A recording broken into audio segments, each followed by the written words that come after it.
జ్ఞాపకం చేసుకున్నాము. ప్రభువు చూచుచున్న దేవుడని. ఆదికాండము 16వ అధ్యాయము 13వ వచనాన్ని ఈ సమయంలో కూడా తెరచి ఒక మారు చదువుకుంటూ దేవుని సముఖంలో ముందుకు కొనసాగుదాం. ఆదికాండము 16వ అధ్యాయం 13వ వచనం.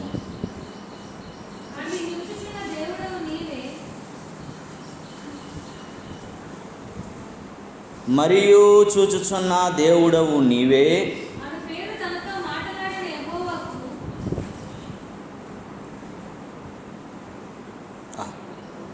అది చూచుచున్న దేవుడవు నీవే అను పేరు తనతో మాట్లాడిన యెహోవాకు పెట్టెను. ఏలయనగా నన్ను చూచి నేనెక్కడ చూచితిని గదా అని అనుకొనెను. దేవుని నామానికి మహిమ కలుగును గాక. దేవుడి ఈ మాట ద్వారా మరలా మనతో మాట్లాడును గాక. ఆమేన్. ప్రియమైనటువంటి దేవుని బిడ్డలారా, గత వారము దేవుడు చూస్తున్న దేవుడని, నీ కష్టాన్ని చూచే దేవుడని, నీ కన్నిటిని చూచే దేవుడని,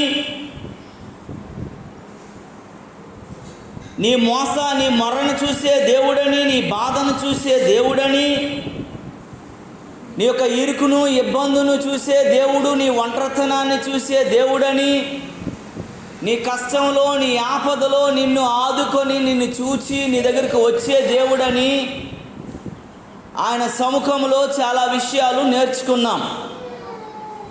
అయితే గత వారం చెప్పబడినట్లుగా దేవుడు ఆదరించేవాడు, దేవుడు కన్నీరు తుడిచేవాడు, దేవుడు బాధను మాన్పేవాడు, దేవుడు ఆశీర్వదించేవాడు, దేవుడు దీవించేవాడే కాదు. కానీ ఈ చూచుచున్న దేవుడు నీవు దేవునికి నచ్చినట్లుగా, దేవునికి మెచ్చినట్లుగా, దేవుడు ఆయన నిన్ను బట్టి సంతోషించినట్లుగా బ్రతికితే దేవుడు తాట తీసేస్తాడని కూడా చెబుతూ ఉంది దేవుని వాక్యము. గనుక దేవుడు చూచేవాడు. ఆయన వాక్యము రెండంచులు కలిగిన వాడిగల ఖడ్గము. ఇటు ఎంత ప్రేమిస్తుందో, ఇటు ఎంత ఆదరిస్తుందో, ఇటు ఎంత దీవిస్తుందో, అటు అంత ఖండిస్తుంది, అంత కఠినంగా మాట్లాడుతుంది, అంత సరిచేస్తుంది, అంత చక్కదిద్దేటువంటి మాటని గుర్తు చేసుకోగలగాలి. దేవుని నామమునకు మహిమ కలుగును గాక. అందుకే దేవుడు అంటున్నాడు, దేవుని వాక్యం చెప్తూ ఉంది, నీవు తృణీకరించినటువంటి పరిస్థితుల్లో నుండి నువ్వు ఆదరించబడినటువంటి స్థితిని లాస్ట్ వారం మనం చూసాం. నువ్వు వెలివేయబడిన స్థితి నుంచి దేవుడు చూచి నిన్ను ఆదుకునే పరిస్థితిని మనం చూసాం. నువ్వు మోసపుచ్చబడిన స్థితి నుంచి దేవుడు ఉన్నతమైన దీవెనలోనికి నడిపించగలిగిన స్థితి చూసాం. ఇన్ని అనుభవించిన నీవు పిచ్చి పిచ్చిగా బ్రతికితే, అయోగ్యంగా బ్రతికితే, అయిష్టంగా బ్రతికితే, దేవుని కనుదృష్టికి ఏంగా బ్రతికితే, దేవుడు చూచుచున్నవాడు కనుక దేవుడు ఊరుకోడు అని దేవుని వాక్యం చెబుతా ఉంది. దేవుని నామమునకు మహిమ కలుగును గాక. హల్లెలూయా. అలాగే నీ అవిధేయతను, నీ అక్రమాన్ని, నీ యొక్క నిర్ణయాలను, నువ్వు చేసినటువంటి నీ స్వచిత్తాన్ని, నీ మోసాన్ని దేవుడు చూచేవాడని మనము జ్ఞాపకం చేసుకోగలగాలి. దేవునికి స్తోత్రము కలుగును గాక. నువ్వు ఒకవేళ అవిధేయతలో ఉన్నావేమో, నువ్వు అక్రమంగా బ్రతుకుతున్నావేమో, నువ్వు మోస సంబంధమైన వ్యక్తిగా ఉన్నావేమో, నీలో ఎక్కడ వ్యతిరేకత ఉందేమో, దేవుడు చూసేటువంటి దేవుడు, నిన్ను నన్ను పరిశీలన చేసే దేవుడు, నిన్ను నన్ను వచ్చి దానిని సరిచేయగలిగిన దేవుడని నువ్వు ఒప్పుకోకపోతే దేవుడు ఇష్టపడని దేవుని వాక్యం ఈ ఉదయకాల సమయంలో తెలియజేస్తా ఉంది. కనుక ఆయన చూచే దేవుడని నువ్వు జ్ఞాపకం చేసుకోగలగాలి. దేవునికి స్తోత్రము కలుగును గాక. హల్లెలూయా. నువ్వు ఎలా ఉన్నావు? నీ స్థితి ఏంటి? నీ పరిస్థితి ఏంటి? నీ జీవన విధానం ఏంటి? నీ జీవితం ఏంటి? నీ పరిస్థితులు గుండా నువ్వు పరుగులు చేస్తూ ఉన్నావు. నువ్వేమై ఉన్నావన్న విషయాలను జ్ఞాపకం చేసుకుంటూ ముందుకు కొనసాగే వ్యక్తిగా ఉండాలని దేవుని వాక్యమే ఉదయకాల సమయంలో నీతో నాతో మాట్లాడుతూ ఉంది. ప్రియులారా, దేవుని నామానికి మహిమ కలుగును గాక. చూడండి, కొన్ని మాటలు మనము జ్ఞాపకం చేసుకుంటూ ముందుకు వెళ్దాము. ప్రసంగి గ్రంథము 8వ అధ్యాయము 11వ వచనాన్ని జ్ఞాపకం చేసుకుంటే, దేవుడు చూచేవాడని, దేవుడు పరిశీలన చేసేవాడని, నీ స్థితిని, నీ పరిస్థితిని, నీ కార్యాలను, నువ్వు చేస్తున్న ప్రతి పనిని చూసేవాడని దేవుని వాక్యం హెచ్చరిస్తూ ఉంది. చూడండి ప్రియులారా, దేవుని వాక్యం అంటుంది, నీ దుష్క్రియలకు తగిన శిక్ష శీఘ్రముగా కలుగుట పోవుటను చూచి మనుషులు భయమును విడిచి హృదయపూర్వకంగా పాపము చేస్తున్నారని దేవుని వాక్యం చెప్తుంది. దేవుని నామానికి మహిమ కలుగును గాక. హల్లెలూయా, హల్లెలూయా. దుష్క్రియకు తగిన శిక్షకు శీఘ్రముగా కలగకపోవుట చూచి మనుషుడు భయము విడిచి మా హృదయపూర్వకంగా పాపం చేస్తున్నాడట. చాలాసార్లు పాపం చేసేసిన తర్వాత, తప్పిదం చేసేసిన తర్వాత, మోసం చేసేసిన తర్వాత నీ మీదకి ఏ కష్టం రాలేదు, ఏ బాధ రాలేదు, ఏ దుఃఖం రాలేదని చెప్పేసి నీలో ఉన్నటువంటి భయం పోయి బరి తెగించేసినటువంటి పాపంలో దిగజారిపోతే దేవుడు ఊరుకోడని దేవుని వాక్యం తెలియజేస్తూ ఉంది. దేవుని నామానికి మహిమ కలుగును గాక. హల్లెలూయా. ఏదో తప్పు జరిగింది, ఇంక నన్ను దేవుడు చూడలేదులే, దేవుడు పట్టించుకోలేదులే, ఏమీ కాదులే, ప్రేమ మరి నన్ను వదిలేసాడని అనుకున్నావు అనుకో, దేవుడు ఊరుకోడని దేవుని వాక్యం చెప్తా ఉంది. దుష్క్రియలకు తగిన శిక్ష శీఘ్రముగా కలుగుకుపోవుట చూసి, నువ్వు చేసే తప్పిదానికి, నువ్వు చేసే వ్యతిరేకతకు, నువ్వు చేసే మోసానికి, నువ్వు చేసేటువంటి దుష్క్రియలు అన్నింటికి కూడాను ఏమి తప్పిదం జరిగినటువంటి ఆ శిక్ష శీఘ్రంగా నీకు సంభవించలేదని, కలగలేదని, నువ్వు పొందుకోలేదని, ఆ బాధని దగ్గరికి రాలేదని నేను తప్పించబడ్డాను అనుకుంటున్నావేమో. నువ్వు భయం విడిచిపోయి, నువ్వు భయం తప్పిపోయి, నువ్వు భయం మీరిపోయి బరి తెగించి పాపం చేస్తున్నావేమో. దేవుని వాక్యం చెప్తూ ఉంది ప్రియులారా, దేవుని వాక్యం తెలియజేస్తుంది, ఈ యొక్క పాపము నా మీదకి రాలేదని నువ్వు సెలరేగిపోతుంటే దేవుడు ఊరుకోడు. దానికి తగినటువంటి ప్రక్రియ, దానికి తగినటువంటి పారితోషికం చెల్లించేంత వరకు దేవుడు విడిచిపెట్టడని దేవుని వాక్యం తెలియజేస్తుంది. దేవుని నామానికి మహిమ కలుగును గాక. హల్లెలూయా. అందుకే 50వ కీర్తనలో దేవుడు అంటాడు, 22వ వచనంలో ఏమని మాట్లాడతాడో తెలుసా? అంటాడు, దేవుని మరచువారులారా దీన్ని యోచించుకోండి, లేని ఎడల నేను మిమ్మల్ని చీల్చివేయదును అని తప్పించువాడు ఎవడు ఉండడని దేవుని వాక్యం చెప్తా ఉంది. దేవుని మరచువారులారా, నీ పాపాన్ని బట్టో, నీ శాపాన్ని బట్టో, నీ దుష్క్రియను బట్టో, నీ చెడు నడతలను బట్టో దేవుడు చూస్తున్నాడనేటువంటి మరిచిపోయి బరి తెగించేసి ఉన్నట్లయితే, దేవుని వాక్యం చెప్తుంది, దేవుడు మరిచిపోయాడనే ఆలోచనలు ఉంటే, దేవుని నువ్వే మరిచిపోతే బ్రతికేస్తూ ఉంటే, అక్కడ ఏమని అంటాడో తెలుసా అండి? దేవుని మరచువారులారా నువ్వు జాగ్రత్తగా యోచించుకో, లేకపోతే దేవునికి స్తోత్రం కలుగును గాక, నేను మిమ్మల్ని చీల్చి చెండాడేతను అంటున్నాడు. దేవునికి స్తోత్రము కలుగును గాక. నువ్వు ఇట్టి పనులు చేసినను, నీ వంటి వాడు అనుకున్నటువంటి పరిస్థితుల్లో నువ్వు నీ క్రియలు సరిగా లేకపోయినా, నీ పరిస్థితిలో సరిగా లేకపోయినా, నీ జీవన విధానం సరిగా లేకపోయినా నేను చీల్చి వేస్తాను అని దేవుని వాక్యం చెప్తా ఉంది. దేవుని నామానికి మహిమ కలుగును గాక. దేవుడు హెచ్చరిస్తూ ఉన్నాడు, నేను చీల్చేస్తాననేసి. ఎంత ప్రేమిస్తాడో, ఎంత ఆదరిస్తాడో, ఎంత కృప చూపిస్తాడో, ఎంత కరుణ చూపిస్తాడో, ఎంతగానో మనల్ని సరిచేసి ఆయన హక్కును చేర్చుకొని తన హృదయంలో హత్తుకుంటాడో. నువ్వు వ్యతిరేకంగా ఉంటే దేవుడు అంతే చీల్చేస్తాడని దేవుని వాక్యం చెప్తా ఉంది. దేవుని నామానికి మహిమ కలుగును గాక. హల్లెలూయా. ఎందుకంటే ఈ పూట చూచుచున్న దేవుడనేటువంటి మాటలో నుండి నీ నిరీక్షణను దేవుడు చూస్తున్నాడు, నీ విధేయతను దేవుడు చూస్తున్నాడు, నీ భయమును దేవుడు చూస్తున్నాడు. ప్రతిదీ నువ్వు భయం లేకుండా బ్రతికేస్తున్నావేమో, నువ్వు అవిధేయతతో బ్రతికేస్తున్నావేమో, నువ్వు అక్రమంగా బ్రతికేస్తున్నావేమో, నువ్వు క్రమం లేని జీవితం జీవిస్తున్నావేమో, నువ్వు తప్పిపోయినటువంటి బ్రతుకులో ఉన్నావేమో. సరి చూసుకోకపోతే దేవుడు అంటున్నాడు, నీ అవిధేయతను బట్టి చీల్చేస్తానని దేవుని వాక్యం హెచ్చరిస్తూ ఉంది. దేవుని నామానికి మహిమ కలుగును గాక. హల్లెలూయా. అందుకే ఆయన ఎవరండి? చూచుచున్నా దేవుడని జ్ఞాపకం చేసుకోగలగాలి. ప్రతిదీ ఆయన చూస్తున్నాడు, ప్రతిదీ ఆయన చూస్తున్నాడు. ఆయన విడిచిపెట్టేవాడు కాదు. ఒక లోతైనటువంటి అనుభవంలోనికి రాగలగాలి నీవు. ఒక లోతైనటువంటి పరిస్థితుల్లోనికి రాగలగాలి నీవు. ఒక లోతైనటువంటి నీవు జీవన విధానంలోనికి రాగలగాలి. ఒక లోతైన భక్తిలోనికి నువ్వు రాకపోతే దేవుడు నిన్ను చీల్చేస్తానని దేవుని వాక్యం చెప్తుంది. ఎందుకంటే నువ్వు ఆయన వెలపెట్టి కొన్నటువంటి వ్యక్తివి, నీకు అధికారం లేదు. యేసు ప్రభు తన రక్తాన్ని వెలపెట్టి కొన్నాడండి, తన జీవితాన్ని ఇచ్చేశాడండి. సర్వ మానవ పాప పరిహారార్థ నిమిత్తము పరమాత్ముడైనటువంటి దేవుడి లోకానికి వచ్చి తన ప్రాణాన్ని అర్పించేశాడు. ఎవ్వడు అర్పించలా. అందుకే ఆయనకి అధికారం ఉంది. ఆయన నచ్చినట్లు నువ్వు బ్రతకకపోతే ఆయన చీల్చేస్తాడని గుర్తు చేసుకోగలగాల. ఆయన మెచ్చినట్లు నువ్వు బ్రతకకపోతే ఆయన ఇష్టపడ్డని గుర్తు చేసుకోగలగాల. నీకు నచ్చినట్లు నువ్వు బ్రతికేస్తే వదలడని నువ్వు జ్ఞాపకం చేసుకోగలగాల. దేవునికి స్తోత్రము కలుగును గాక. ఎందుకనంటే ప్రియులారా, నువ్వెంత దుష్కార్యంలో ఉన్నా, నువ్వెంత పాపంలో ఉన్నా, నువ్వెంత వ్యతిరేకంలో ఉన్నా, దేవుడు ప్రేమమయుడు కనుక ఈ దేవుడు చూచే దేవుడని నువ్వు తెలుసుకొని దేవుని మాటకు, దేవుని చిత్తానికి నువ్వు లోబడి నువ్వు చిత్తాన్ని విడిచిపెట్టి నువ్వు దేవుని దగ్గరికి వచ్చి నువ్వు కానీ అయా నా స్థితి, నా పరిస్థితిని దేవుని బ్రతిమాలుకుంటే దేవుడు ఎంతగానో ప్రేమించేటువంటి వాడు. దేవుని నామానికి మహిమ కలుగును గాక. నినివే ప్రజలు మనం చూసినట్లయితే, నినివే ప్రజలు 40 దినాలు అంగలార్చి కన్నీరు కారిస్తే 3వ అధ్యాయం 8వ వచనంలో ఉంటుంది అనుకుంటా మాట, యోనా గ్రంథంలో.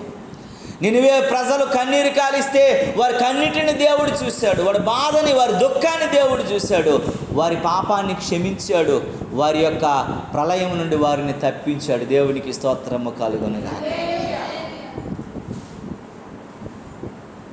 దేవుడు వారి బాధను తప్పించాడు. 3:8 అనుకుంటా, ఒకసారి చదవండి ఆ మాట.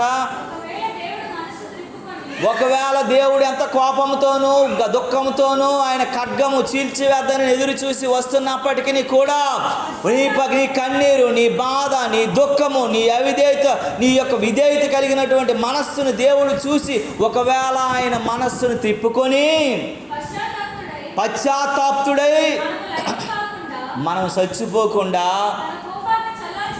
తన కోపాన్ని చల్లార్చుకోగలిగినటువంటి పరిస్థితి. దేవునికి స్తోత్రము కలుగునుగాక. నువ్వు సరిగా ఉండి ప్రాధాయపడి కన్నీరు విడిచి గుండెలు బాదుకొని దేవుని సముఖంలోకి వచ్చి, ప్రభువా నా స్థితి ఇది, నా పరిస్థితి, నేను మారుతున్నాను, నేను సరి చేసుకుంటున్నాను, నా పరిస్థితి నుంచి నన్ను సరిచేయి ప్రభువా, నువ్వు గుండెలు బాదుకొని దేవుని దగ్గరికి వెళ్ళి దేవుని పాదాల మీద పడి కన్నీరు విడిస్తా అంటున్నాడు.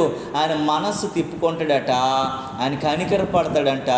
అని నిన్ను సంకన పెట్టుకొని దేవుడు నిన్ను మళ్ళీ ఆయన ఎత్తుకొని ముద్దాడగలిగినటువంటి దినాలను చూస్తావు.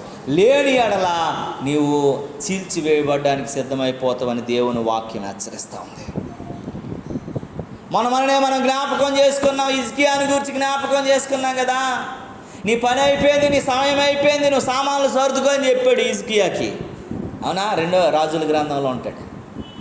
నీది అయిపోయింది, నీ పరిస్థితి అయిపోయింది, నీ స్థితి అయిపోయింది, నీ జీవితం అయిపోయింది. 2వ అధ్యాయం చూడండి, అది 20వ అధ్యాయం అనుకుంటా. 2 కింగ్స్ చాప్టర్ 21 1వ వచనం నుండి ఉంటాయి అనుకుంటా మాటలు. ఆయన అంతా కూడా నువ్వు చదువు, నీ యొక్క మాటలు చదివితే మీరు ఇంటికి వెళ్ళి చదవండి. ఏమని చెప్తాడంటే, నువ్వు సర్దుకోవయ్యా, నీ పరిస్థితి అయిపోయింది, నీ పని అయిపోయింది, నీ జీవితం అయిపోయింది, నువ్వు ఇక వచ్చే అని హిజ్కియాకి చెప్తే హిజ్కియా ఏం చేశాడండి? దేవుని వైపు తిరిగి గోడ వైపు మళ్ళీ ప్రార్థన చేసి కన్నీరు విడిచి ప్రభువా నన్ను కనికరించమని అడిగితే ఆయన యొక్క సాల దాటక ముందే మళ్ళీ ప్రవక్తని వెనక్కి పంపించి దేవుడు కనికరపడి ఆయనకి జీవాన్ని ఇచ్చినట్లుగా రాసింది. అలాగే ఉంది అక్కడ. ఏమనుందమ్మా చదవండి 1 నుంచి ఒకసారి. మరణకరమైన రోగం వచ్చేసింది.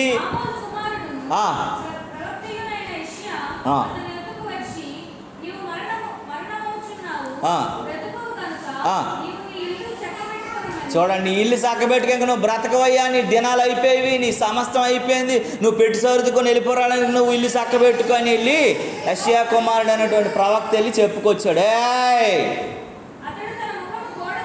ఆయన ముఖమంతా దగ్గరికి చేసుకొని బాధతోనూ దుఃఖంతోనూ కన్నీటితోనూ దేవుని వైపు చూసి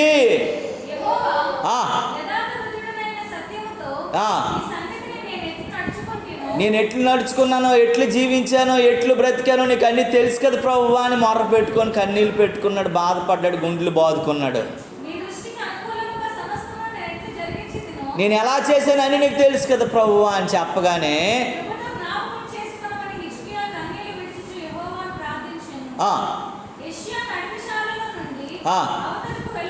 ప్రవక్తట మడిమెసాలంటే ఊరు ఇంటికి మధ్యలోనే ఉంటుంది కదండి. అప్పుడు మన ఇల్లులు ఎలా ఉండేవి, అవి పొడుగు ఉండేవి.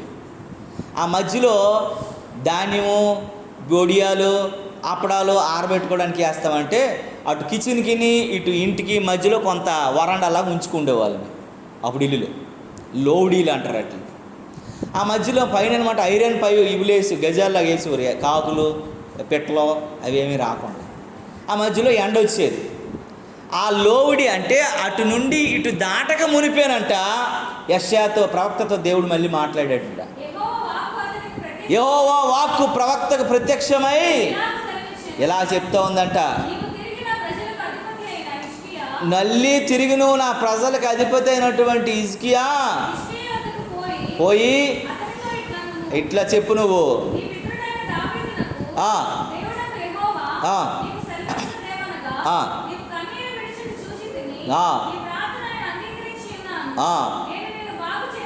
దేవునికి స్తోత్రం కలుగును గాక. నీ ప్రార్థన నేను విన్నాను, నీ కన్నీరు విన్నాను, నేనేం చేస్తాను, బాగు చేస్తాను. నువ్వు కన్నీరు పెట్టుకుంటే దేవుడు వినేస్తాడు, బాగు చేస్తాడు. పాపములో, దుఃఖంలో, మరణం దగ్గరలో నువ్వు సర్దుకోవయ్యా, నీ పని అయిపోయిందని చెప్పేసినటువంటి హిజ్కియా కన్నీటిని దేవుడు విన్నాడు. నినివే ప్రజలు పాపానికి, దుఃఖానికి బలైపోతున్నటువంటి, దేవుని ఉగ్రతకు గురైపోయినటువంటి ప్రజల కన్నీటిని దేవుడు విన్నాడు. దేవుడు కన్నీటిని ఆలకించే దేవుడు. దేవునికి స్తోత్రం కలుగునుగా.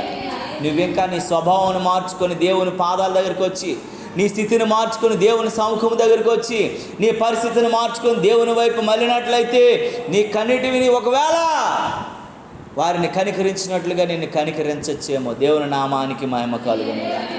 నువ్వే స్థితిలో ఉన్నావు, నీ పరిస్థితిలో ఉన్నావో ఆయన చూచుచున్న దేవుడు నిన్ను చూస్తున్నాడని గుర్తు చేసుకోగలగాలి. దేవుని నామానికి మహిమ కలుగునుగాక. హల్లెలూయా, హల్లెలూయా, హల్లెలూయా. ప్రియమైనటువంటి దేవుని బిడ్డలారా, ఈ ఉదయకాల సమయంలో దేవుని వాక్యాన్ని మనము జ్ఞాపకం చేసుకుందాం. కొంతమంది వ్యక్తులను మనము జ్ఞాపకం చేసుకున్నట్లయితే దేవుడు కనికరపూర్ణుడైనటువంటి దేవుని యొక్క ఆనందాన్ని, సంతోషాన్ని, ఆశీర్వాదాన్ని, దీవెనను చవిచూసిన ప్రజలు దేవుని ఉగ్రతను అర్థం చేసుకోలేనటువంటి మనుషులుగా ఉన్నారని దేవుని వాక్యం ఉదయకాల సమయంలో హెచ్చరిస్తూ ఉంది. దేవుడు చూచే దేవుడు అంట. నిన్ను చూస్తున్నాడు, నేను పరిశీలన చేస్తున్నాడు. దేవుడు లేడని బుద్ధిహీనులు తమ హృదయంలో అనుకుందురు, కానీ దేవుడు ఆకాశము నుండి నరులను దేవుడు పరిశీలన చేస్తున్నాడు.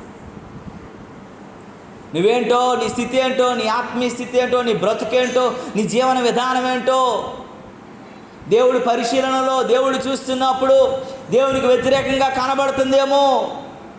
దేవుడు దాన్ని బట్టి దుఃఖపడుతున్నాడేమో, బాధపడుతున్నాడేమో. నీ దుష్క్రియలను బట్టి నీ మీదకి శాపం రాబోతుందేమో. ఆ కత్తి దుయ్యగలిగినటువంటి పరిస్థితుల్లో నువ్వు ఉన్నావేమో, చీల్చివేయబడిన చిత్తంలో ఉన్నావేమో అని గుర్తు చేసుకోవడానికి మరొకసారి చూచుచున్న దేవుడు నిన్ను హెచ్చరిస్తూ ఉన్నాడు ఈ ఉదయకాల సమయంలో. ఆదికాండము 4వ అధ్యాయం 9 నుంచి 12 వచనాల వరకు చదివినట్లయితే ఇవి రోజు మనము చదివి జ్ఞాపకం చేసుకున్న వ్యక్తులనే మరొకసారి మిమ్మల్ని నేను గుర్తు చేస్తున్నాను ప్రియులారా. ఎందుకనంటే మనము చాలా జాగ్రత్తగా గమనించాలి. మరొకసారి మనము గుర్తు చేసుకొని ముందుకు కొనసాగే వారమై ఉండాలని జ్ఞాపకం చేస్తున్నాను. చూడండి ప్రియులారా, యెహోవా నీ తమ్ముడైన హేబెలు ఎక్కడా? కయ్యేనును అడుగగా దేవునికి స్తోత్రం కలుగునుగాక. చదువు కిందకి అంటాడు, అప్పుడు ఆయన, నీవు చేసిన పని ఏమిటి? నీ తమ్ముని రక్తం యొక్క స్వరము నేల నుండి నాకు మొర్రపెట్టుచున్నది.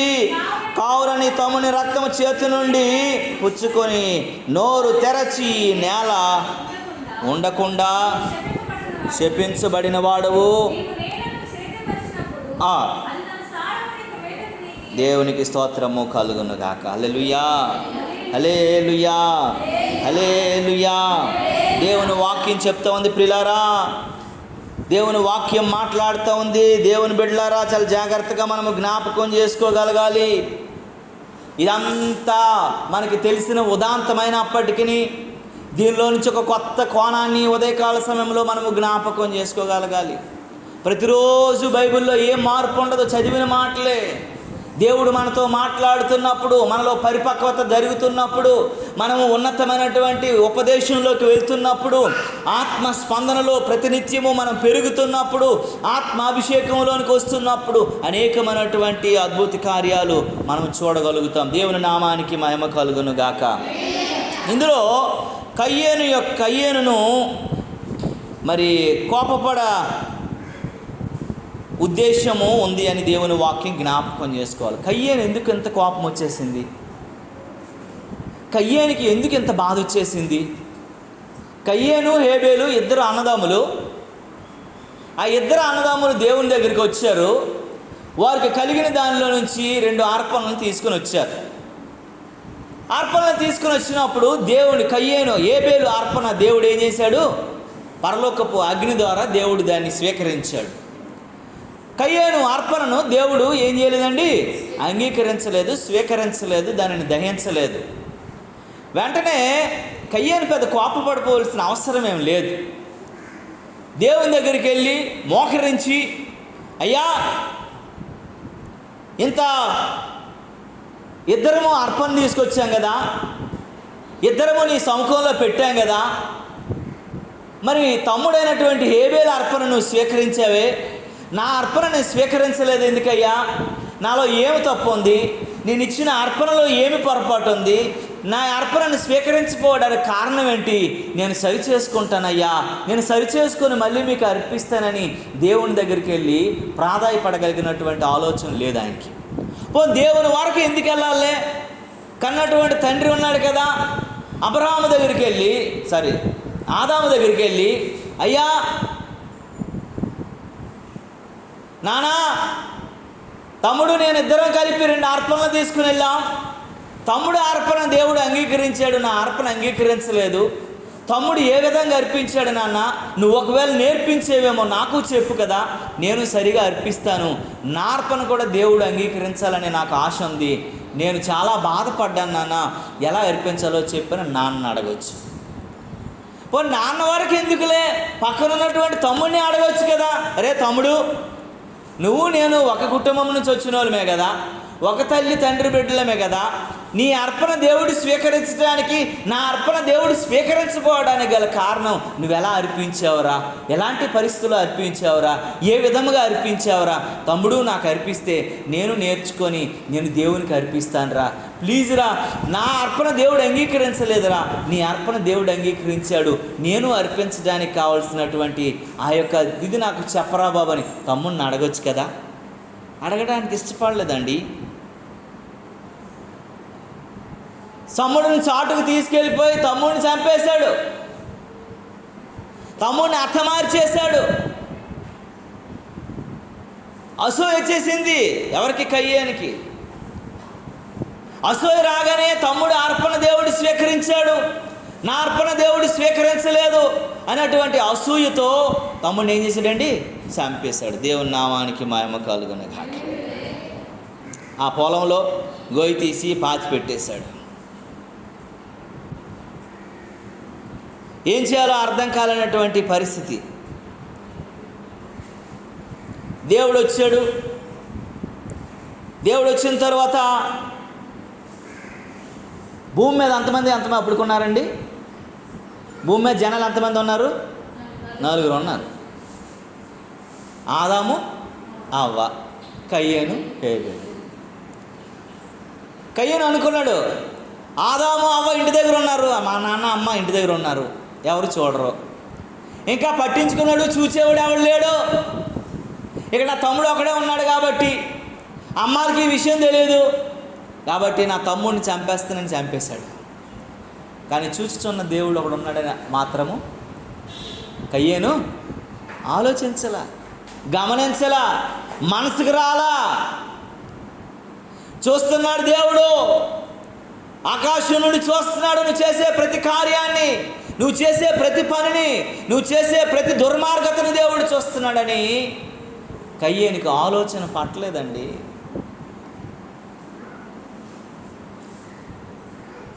దేవుడు అడిగాడు, కయ్యను నీ తమ్ముడైన హేబేలు ఎక్కడా అని.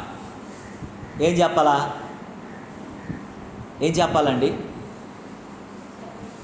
ప్రభువా, నా అర్పణ నువ్వు అంగీకరించలేదు, వాడు అర్పణను అంగీకరించాను, నాకు కోపం వచ్చేసింది, నేను చంపేశాను, నన్ను క్షమించు ప్రభువా, నాకు ఏం శిక్ష వేస్తావు నువ్వు వెయ్యి ప్రభువా, నీ పాదాలు నేను వదలను, నేను చేసిన తప్పిదానికి నువ్వే దానికి పరిష్కారం చేయాలని పాదాలు పట్టుకోవాలా.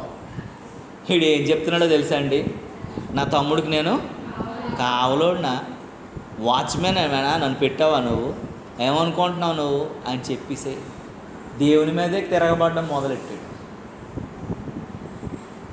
నా తమ్ముడికి నేనేమైనా కావలవాడినా, నా తమ్ముడికి నేనేమైనా పనోడినా, నా తమ్ముడికి నేనేమైనా వాచ్మ్యాన్నా, నా తమ్ముడు కోసం అడిగితే మేము ఆడేవాడు నాకెడు తెలియదు. అరే పిచ్చి పిచ్చి మాట్లాడొద్దు, నీ తమ్ముని రక్తం నాకేం చేస్తుంది, మొర్ర పెడతా ఉంది, నీ తమ్ముడి రక్తం నాకు కేకలేస్తూ ఉంది, గుండ్లు బాదుకుని అరుస్తూ ఉంది, మొర్ర పెడతా ఉంది. నేను చూస్తున్నాను ప్రతిదిని, నేను చూసే దేవుడిని అని నీకు తెలుసు, నువ్వు భయం లేకుండా చేసావు కాబట్టి అని దేవుడు ఏం చేశాడంటే కయ్యన్ని శపించి పడేశాడు.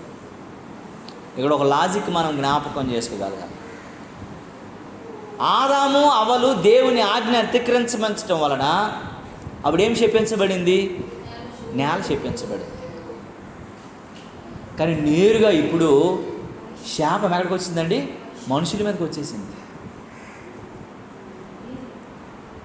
ఆదాము అవ్వల వలన ఆజ్ఞ అతిక్రమించడం వలన, మాట తప్పిపోవటం వలన నేల మాత్రమే శపించబడింది.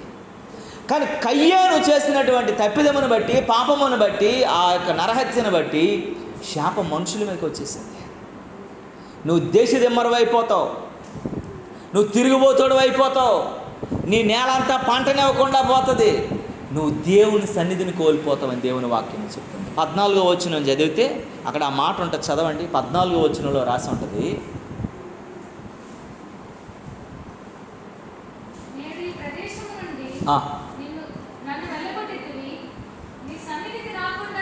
దేవునికి స్తోత్రము కలుగునుగా, నీ సన్నిధికి రాకుండా వెలివేసితివి, నన్ను నువ్వు బహిష్కరించి పడేసావయ్యా.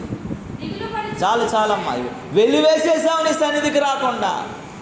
13వ వచనం అంటాడు, నా దోష శిక్ష నేను భరించలేనంతది, నా దోష శిక్ష నేను భరించలేనంతది.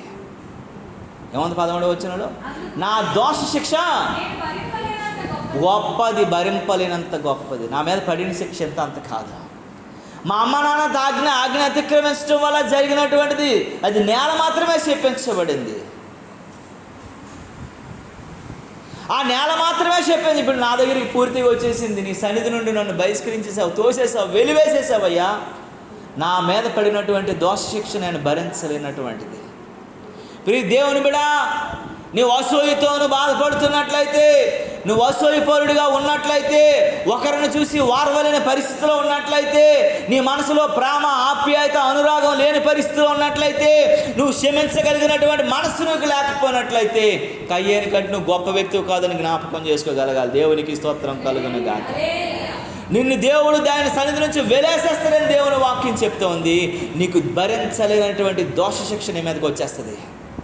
నువ్వు దేవుని సన్నిధిలో ఉంటున్నావు, నువ్వు సరిగా ఉండట్లే, నీ మనసు సరిగా ఉండట్లే, నీ ఆలోచన సరిగా ఉండట్లే, నీ యొక్క ప్రేమ, ఆప్యాయత, అనురాగాలు సరిగా లేవు, దేవుని దృష్టిలో దేవుడు నిన్ను చూస్తున్నాడనేటువంటి భయం గుండెలో నీకు లేకుండా పోతుంది. దేవుని వాక్యం హెచ్చరిస్తూ ఉంది. ఆయన వెలువేయక ముందే నువ్వు దేవుని సముఖంలో ప్రాధాయపడగలిగినటువంటి మనస్సులోనికి రాగలగాలి. ఆయన చూచే దేవుడిని జ్ఞాపకం చేసుకోగలగాలి. దేనివల్ల అండి కయ్యేను హేబేలు చంపేశాడు? అసూయ. నా తమ్ముడు అర్పణను దేవుడు స్వీకరించాడు, ఇలాంటి వాడు ఉండకూడదు, ఇలాంటి వాడు బ్రతకూడదు, ఇలాంటి వాడు కనబడకూడదు, ఇలాంటి వాడు నాశనం అయిపోవాలా, ఇలాంటి వాడు అసలు భూమి మీద ఉండకూడదు అనేటువంటి అసూయ చివరికి ఎక్కడికి నడిపించిందండి? శాపములోనికి నడిపించేసింది. దేవుని సన్నిధి నుంచి త్రోయబడింది. దోష శిక్ష భరించలేనంతగా దేశదిమ్మరగా మార్చేసింది. చూసి దేవుడు చూసే దేవుడు.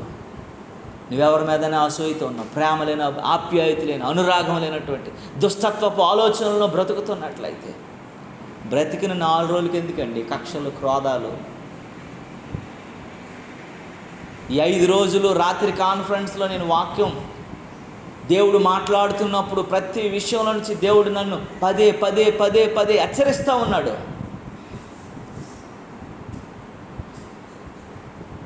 11 గంటల నుంచి 5 గంటల వరకు జరిగినటువంటి కాన్ఫరెన్స్లో ఏకందిగా 4 గంటల వాక్యం, 5 గంటల వాక్యం. ఆ మాటల ద్వారా దేవుడు స్పందిస్తున్నప్పుడు నా జీవితంలో ఇంకా ఇలాగ నేను బ్రతుకుతున్నానా, ఇలాగ జీవిస్తున్నానా, ఇలాగ నడుస్తున్నానా, ఇలాంటి మనస్సు కలిగిన వ్యక్తిగా ఉన్నానా, దేవుడు నన్ను క్షమించలేనటువంటి పరిపక్వతలో ఎంత కన్నీరు కాచుకుని ఉన్నానో నాకు తెలుసు. దేవునికి స్తోత్రము కలుగునుగా. నువ్వు 2 పడవల మీద అడుగులేస్తూ ఇటు దేవుడు ఇటు లోకమని బ్రతికేస్తున్నావేమో, నన్ను ఎవడు చూడట్లేదులే అని బరి తెగించేస్తున్నావేమో, నన్ను ఎవడు పట్టించుకోవట్లేదని ఆలోచిస్తున్నావేమో, ఇంకా అసూయ ద్వేషం నింపుకొని బ్రతుకుతున్నావేమో, ప్రేమ ఆప్యాయతలు అనురాగాలు నీలో చచ్చిపోయేవేమో. దేవుడు అంటున్నాడు, నీ దోష శిక్ష నీ మీదకి వచ్చేటువంటి దోష శిక్ష దేవుడు పంపిస్తే అది నువ్వు భరించలేంత గొప్పదని జ్ఞాపకం చేసుకోగలగాలి. దేవునికి స్తోత్రము కలుగునుగా. ఇప్పుడే వెళ్ళి నీ జీవితంలో నువ్వు దేవుని సముఖంలో ప్రాధాయపడి, ప్రభువా నన్ను క్షమించు, నాలో ఉన్నటువంటి అసూయను తీసేయండి, నాలో ఉన్న వ్యతిరేకను తీసేయండి, నాలో ఉన్నటువంటి ఈ యొక్క భయంకరమైనటువంటి స్థితిగతులను మార్చేయండి, నీలాంటి స్వరూప్యంలోకి నాకు నడిపించు ప్రభువా, కన్నీటి లాంటి భయంకరమైన స్థితి నాకు వద్దు, అట్టి శాపం నా మీదకి రావద్దు ప్రభు అని ప్రభువు సన్నిధిలో వేడుకోగలిగిన మనస్సు నీకు ఉండాలి. దేవుని నామానికి మహిమ కలుగునుగాక. హల్లెలూయా, హల్లెలూయా, హల్లెలూయా. ఎందుకంటే దేవుడు పంపించేటువంటి దోష శిక్ష నువ్వు భరించలేవని జ్ఞాపకం చేసుకోగలగాల. నువ్వు భరించలేనటువంటిదని గొప్పదని జ్ఞాపకం చేసుకోగలగాల. దేవుని నామానికి మహిమ కలుగును కాక. హల్లెలూయా, హల్లెలూయా. దేవుని వాక్యము ఒక మాట చెప్తుంది, చూడండి ఒకసారి. మొదటి యోహాను పత్రిక 3వ అధ్యాయం 15వ వచనాన్ని చదవండి పిల్లరా.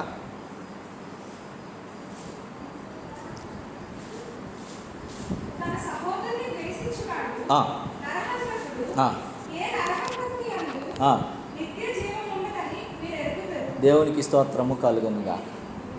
ఏమని రాసిందమ్మా? అందరూ ఒకసారి చెప్పండి. ఆగండి, ఇదేంటిది చంపేశాడు ఏంటి? అక్కడ ఏమని రాసిందండి?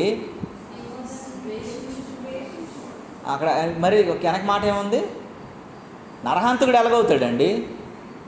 చంపితే అవుతాడు కదా. ఇక్కడేంటి ఎలా రాసి ఉంది? నువ్వు ద్వేషిస్తే నువ్వు నరహంతకుడు బేట. అసలు దేవుడు నిన్నెన్నిసార్లు ద్వేషించాలి? నీ స్థితిని, నీ పరిస్థితిని, నీ ఆధ్యాత్మిక విలువలను ఎప్పుడో చచ్చిపోయిన పరిస్థితుల్లో దేవుడు ఎన్నిసార్లు నిన్ను వెలివేయాలి? నువ్వెందుకు దేవుడు బిడ్డవై ఉండి దేవుని రక్తంలో కడిగి నీ సహోదరుని ద్వేషిస్తే నువ్వు నరహంతకుడు అంట. నీకేముండదటమ్మా? పరలోకం ఉండదట. గుర్తు చేసుకోండి. అసలు యేసుప్రభుని నమ్మేది దేనికి? యేసుప్రభుని వెంబడించేది దేనికి? యేసుప్రభుని ప్రార్థన చేసేది దేనికి? పరలోకం వెళ్ళడానికేనా? మరి అదే లేనప్పుడు ఇంకెందుకు నువ్వు భక్తి, ఇంకెందుకు నీ జీవితం, ఇంకెందుకు నీ బ్రతుకు, ఇంకెందుకు నీ చర్చ్, ఇంకెందుకు నువ్వు విశ్వాసం, నువ్వు ఇంకెందుకు ఇవన్నీ? నీ సహోదరును ద్వేషిస్తే నువ్వు నరహంతకుడు అయిపోతావు. అందుకే సమాధానంలోనికి రావాలా. దేవుని వాక్యం ఏం చెప్తుందో తెలుసా? సమాధానమును వెంటాడి వెతకాలట. సమాధానం ఏం చేయాలటండి? నీ దగ్గరికి రా సమాధానం. కొంతమంది చెప్తుంటారు, మాలో ఏం లేదండి, మా హృదయంలో అది సమాధానం పడమనండి, ఆమె దగ్గర రమ్మనండి, మేము కలిసిపోవడానికి మాకు పెద్ద ఏం లేదు. అవన్నీ సోది మాటలు చెప్తుంటాడు వీడు. దేవుని వాక్యం ఏం చెప్తుంది? అది సమాధానాన్ని వెంటాడాలట. అది నీకు దొరకదు, నువ్వే దాని దగ్గరికి వెళ్ళాలి, దాన్ని నువ్వే పట్టుకోవాలా, నువ్వు వెతకాలంట, వెతికి వెంటాడాల. అది దొరికిన తర్వాత సమాధానం నువ్వు పట్టుకొని వెంటాడిన తర్వాత నువ్వు సమాధానం. అందుకే సమాధానపరచబడేవారు ధన్యులు వారు. నీ జీవితంలో జ్ఞాపకం చేసుకోగలగాల. దాన్ని సమాధానాన్ని ఏం చేయాలటండి? వెతికి వెంటాడాలట. వెదకాల. అదే నీ దగ్గరికి రాదు. మా దగ్గర లేదండి, వారు రారండి, అది చేయట్లేదండి, మేము సరిగానే ఉన్నామండి. కొన్నిసార్లు ఈ యొక్క కలహాలు వచ్చినప్పుడు సోది కబుర్లు మనతో చెప్తుంటారు మధ్యవర్తులకి. వీళ్ళని పిచ్చి చేస్తుంటారు. ఒక ఇద్దరు అన్నదమ్ములు ఉన్నారు, వాళ్ళిద్దరు రోజుకు తన్నుకుంటారు. అన్ని దేవుడు బాగా ఇచ్చాడు, తన్నుకుంటారు. వాళ్ళ దగ్గర నాకు వచ్చి చెప్తుంటారు, మీరు వచ్చి ఏదో ఒక రకంగా మా ఇద్దరిని సమకూర్చేయండి బాబు అని అంటారు. ఊర్లో బతకలేకపోతున్నామండి, మా ఇద్దరి మధ్య పడట్లేదని అనుకుంటున్నారు అందరూ, రెండేనని చెప్తే ఆడంటాడు. ఆడు కలిసినప్పుడు ఏం చెప్తాడో తెలుసా, నాకేం లేదండి వాళ్ళు వచ్చి కలుస్తానంటే నాకు పెద్ద ప్రాబ్లం లేదని అంటాడు. వీడికి నచ్చదు, ఆడికి నచ్చదు, మధ్యలో మనం ఎదవలం అయిపోతాం. అందుకే దేవుని వాక్యం చెప్తుంది, నీ సహోదరుని నువ్వు ద్వేషిస్తే నువ్వు నరహంతకుడు అని జ్ఞాపకం చేసుకోగలగాల. నువ్వు ప్రేమ, ఆప్యాయత, అనురాగము, సమాధానాన్ని నువ్వు వెంటాడగలిగిన వ్యక్తిగా నువ్వు లేకపోతే నువ్వు పరలోక రాజ్యానికి వెళ్ళవు, నువ్వు నరకత్రయంలోకి వెళ్ళిపోతావని దేవుడు యోహాను భక్తుడి ద్వారా తెలియజేస్తున్నాడు. దేవుని నామానికి మహిమ కలుగును. నువ్వెన్ని చేయొచ్చుగాక, నువ్వెంత భక్తిపరురాలవో భక్తిపరుడు అయి ఉండొచ్చుగాక, నీ ప్రార్థన ఎక్కడికి వెళ్ళిపోవచ్చుగాక, నీ ప్రార్థనకు ఆకాశం నుండి అనేకమైనటువంటి కార్యాలు జరగవచ్చుగాక.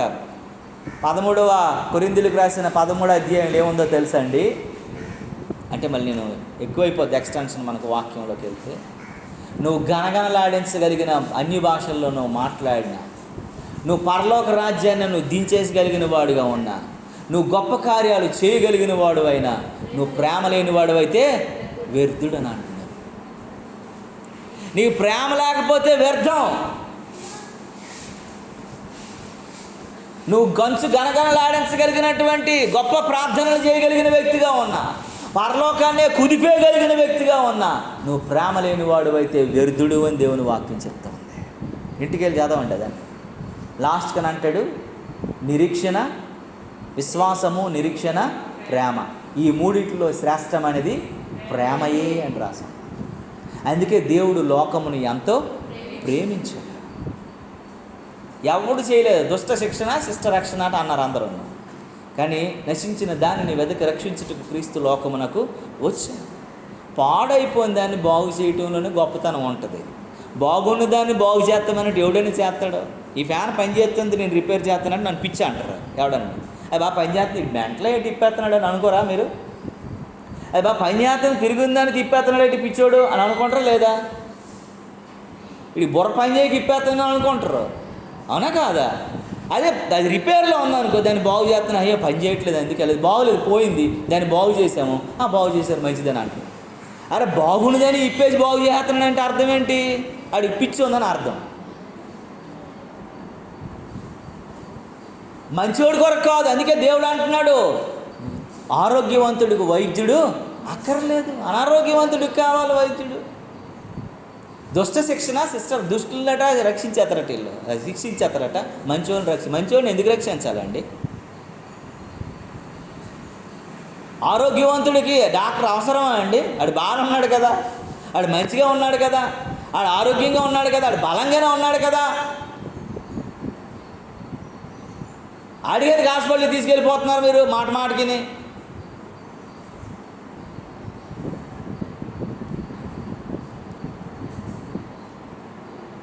ఒక బ్రదర్ ఉన్నారు, ఆయన చాలా మంచోడు, చాలా జ్ఞానవంతుడు, చాలా తెలివైనడు. ఆయన మంచి మాటలు చెప్తే వాళ్ళ ఇంట్లో అందరూ ఆయన పిచ్చోడు అనుకుని పిచ్చి ఆసుపత్రికి తీసుకెళ్ళారు.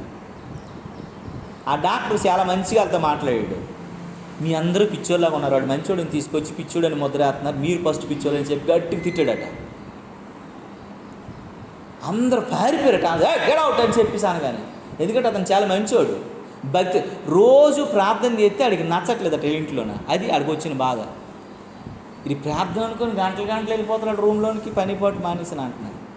ఏం పని? ఆడు ఉద్యోగం వాడు చేస్తాడా లేదా, ఆడి జీతం వాడు తెస్తున్నాడా లేదా, ఇంక నీకేం కావాలా? ఇంట్లోని పనులు చేయాలటాడు, ఉద్యోగస్తుడు, గెజిటెడ్ ఆఫీసరు, ఇంట్లో ఎందుకు చేస్తాడాడు?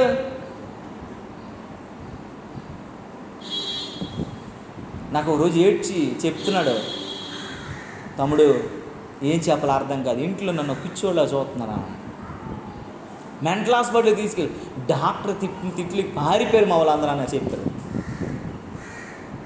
ఇప్పుడు కొన్నిసార్లు దెయ్యాలతో కూడా దేవుడు మాట్లాడుతూ ఉంటాడు, ఆడితో మాట్లాడాడు. కనుక ప్రియమైనటువంటి దేవుని బిడ్డలారా, అసూయ నీ జీవితంలో అది మంచిది కాదు. నీ సహోదరుని ప్రేమించగలిగిన మనసులోకి నువ్వు రావాలా. నువ్వు ద్వేషిస్తే నువ్వు నరహంతకుడు అని జ్ఞాపకం చేసుకోగలగాలి. నీకు పరలోకం ఉండనే ఉండదని దేవుని వాక్యం చెప్తుంది. నువ్వు నిత్య జీవంలో ప్రవేశించు అని చెప్తుంది.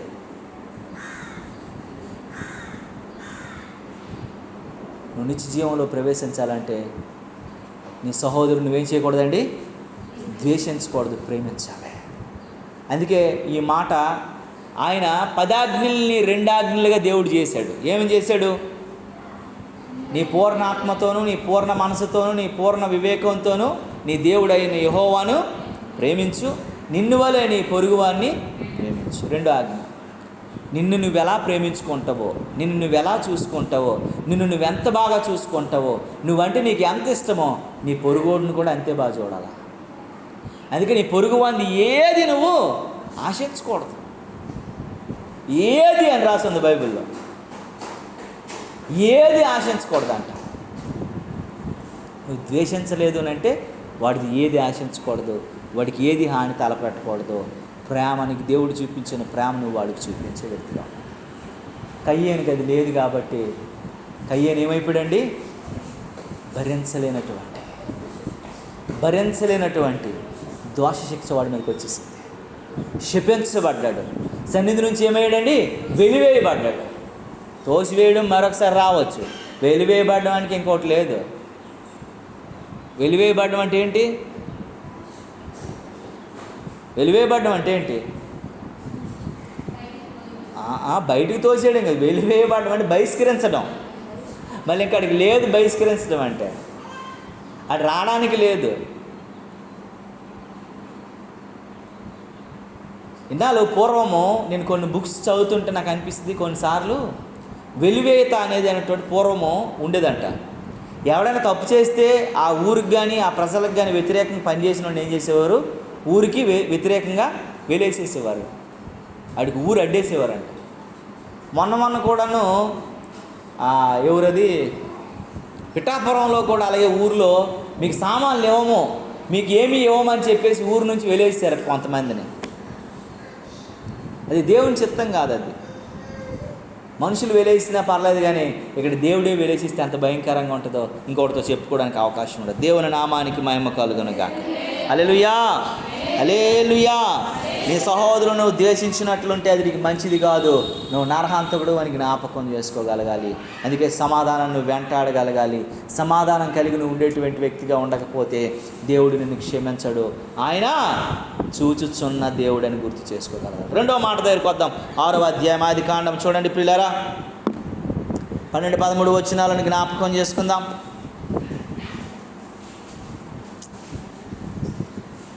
ఆదికాండము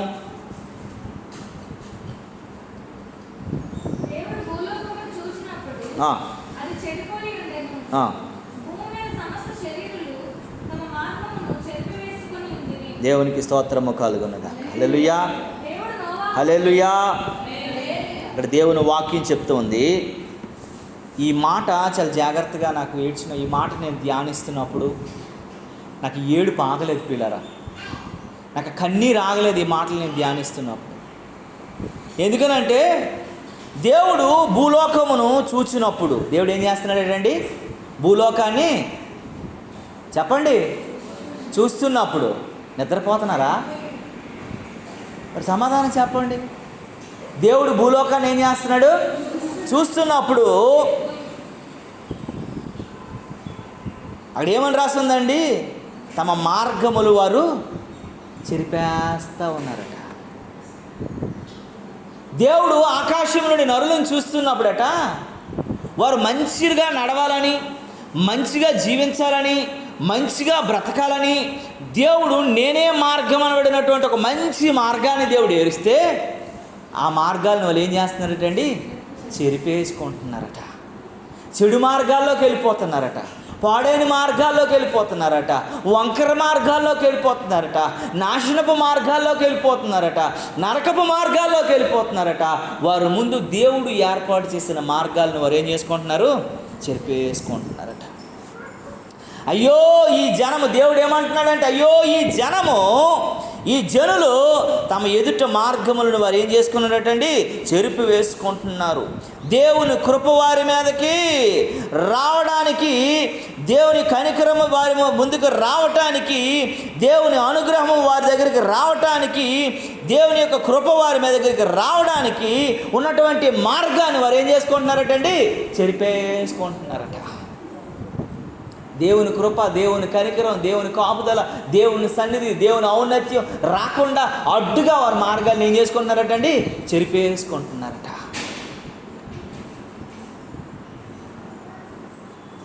ఈరోజు నీవు నేను మనం కూడా దేవుని యొక్క కృపలో బ్రతుకుతున్నటువంటి మన జీవితాల్లో దేవుని వాక్యం తెలియజేస్తుంది, దేవుడు వేస్తున్నటువంటి మార్గాలన్నింటిని కూడా మనము చెరిపేసుకుంటున్నటువంటి వారముగా ఉన్నామని.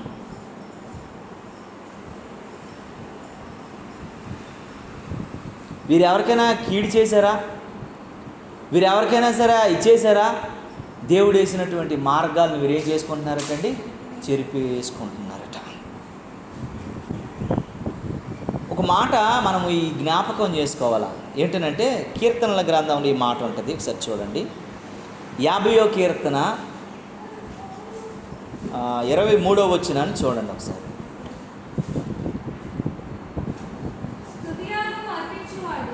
స్తుతియాగము అర్పించువాడు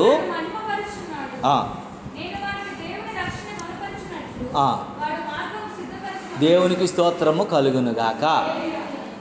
దేవుని రక్షణ కనపరుచినట్లు వాడు మార్గమును ఏం చేస్తున్నాడటండి, సిద్ధపరుచుకుంటున్నాడు. నువ్వు స్తుతించి దేవుని ఆరాధించి దేవుని భక్తి సాధనలో నువ్వు వెదిగినట్లయితే దేవుని మార్గాన్ని నువ్వేం చేసుకుంటావట, సిద్ధపరుచుకుంటావు. కానీ వాళ్ళు ఏం చేస్తున్నారంటే దేవుని మార్గాల్ని చెరుపుకుంటున్నారట. నువ్వు సిద్ధపరచుకోలేని వ్యక్తిగా ఉంటే దేవుడు చాలా బాధపడుతున్నాడు. నువ్వు చెరిపేసుకుంటున్నావు, దేవుని కృప రాకుండా నువ్వు చెరిపేసుకుంటున్నావు. నేను మంచి మార్గంలో ఉన్నాను అనుకుంటున్నావేమో కానీ నువ్వు చెరిపేసుకుంటున్నటువంటి పరిస్థితుల్లో ఉన్నావని నువ్వు జ్ఞాపకం చేసుకోగలగాలి. దేవునికి స్తోత్రము కలుగునుగాక. మేము ఎవరిదైనా తిన్నామా, మేము ఎవరిదైనా అనుభవిస్తున్నామా, మేము ఎవరిదైనా తీసుకున్నామా, ఎవరిదైనా ఎవరి కష్టమైనా మేము అనుభవిస్తున్నామా?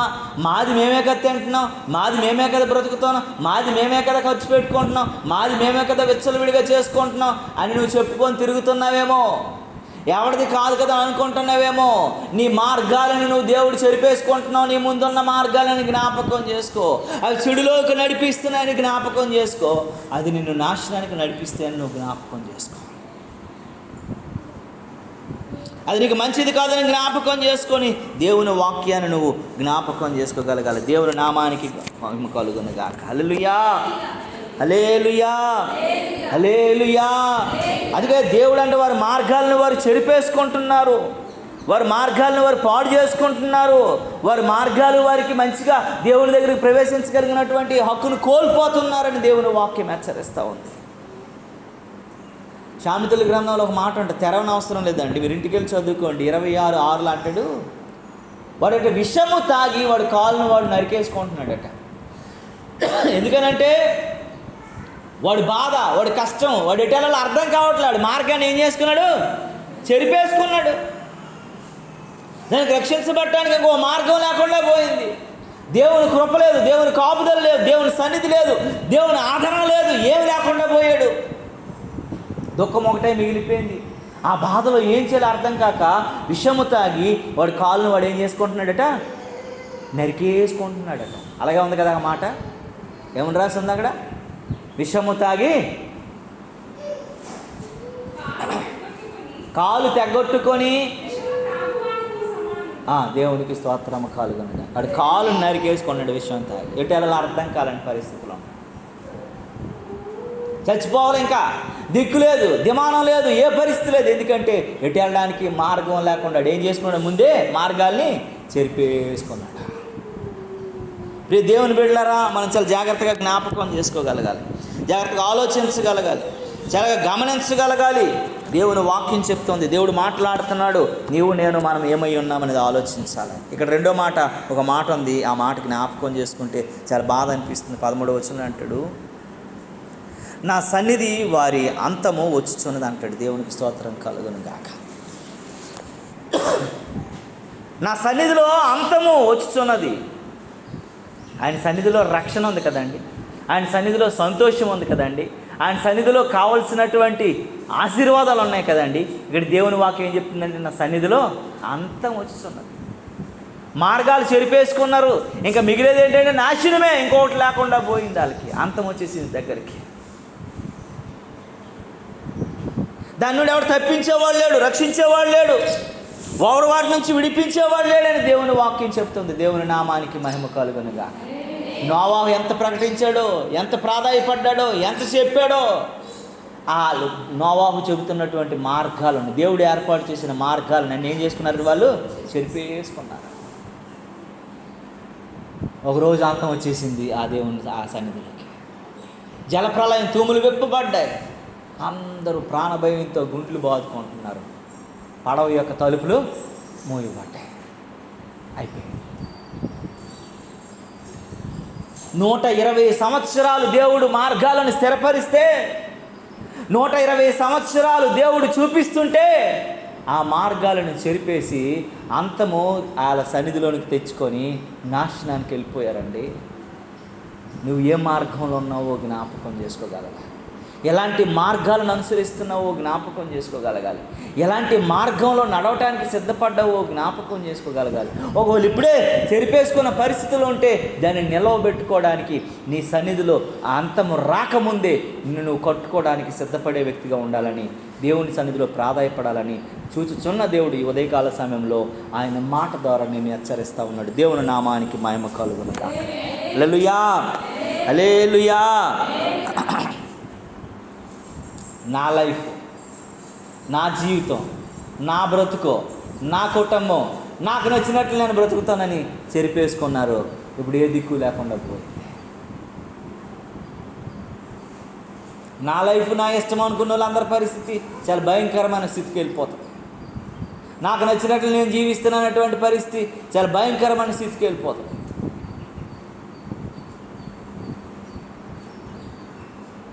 నా ఇష్టం, నా బ్రతుకు నేను చేస్తాను, నేను ఒక మంచి మార్గంలో ఉండను, నా చెడు మార్గాల్లోకి వెళ్ళిపోతానని చెప్తే అది నీకు మంచిది కాదని దేవుని వాక్యం చెప్తాను. చూడండి, ఆదికాండం 11వ అధ్యాయంలో త్వరగా మనం జ్ఞాపకం చేసుకుందాం.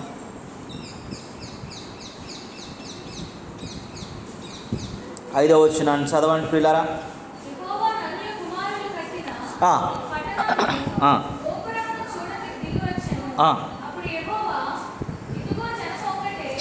చాలండి.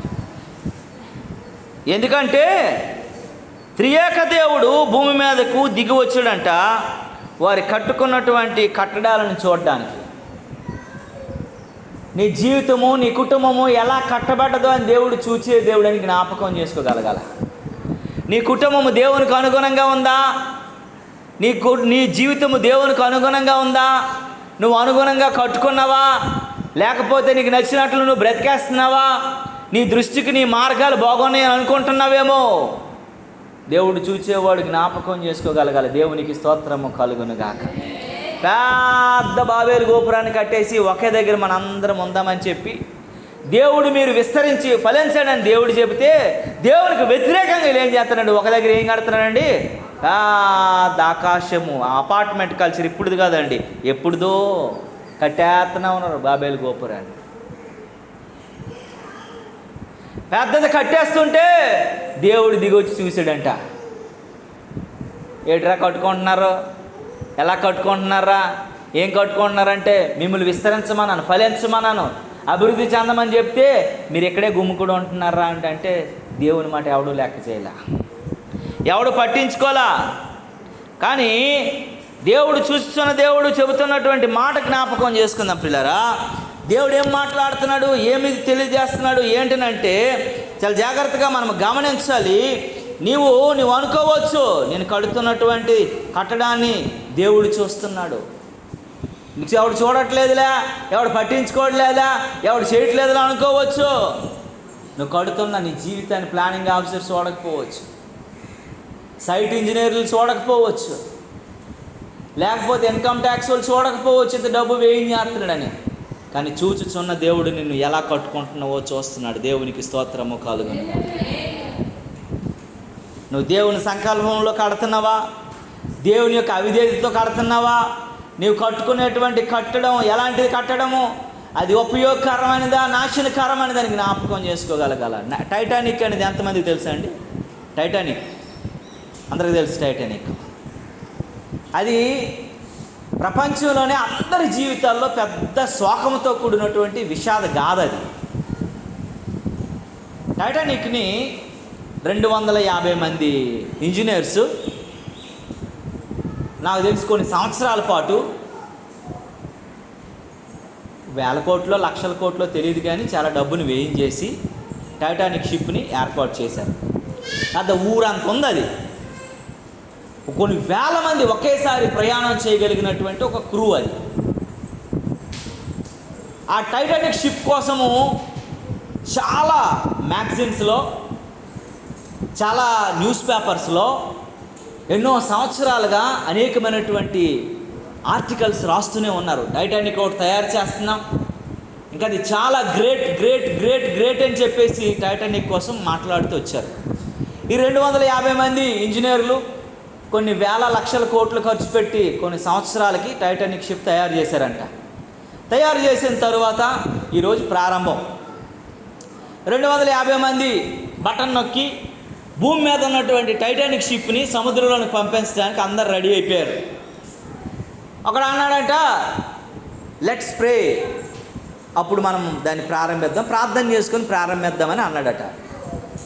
ఈ ఒక్కడు చెప్పాడు. 249 మంది ఏం మాట్లాడుతున్నావు? ప్రార్థనట ప్రార్థన. ఎవడరా నీకు చెప్పాడు? డబ్బు దేవుడిచ్చాడా? ప్లాన్ దేవుడిచ్చాడా? ఇంజనీర్లు దేవుడిచ్చాడా? కట్టింది మనం, డబ్బు మంది, జ్ఞానం మంది, తెలివి మంది.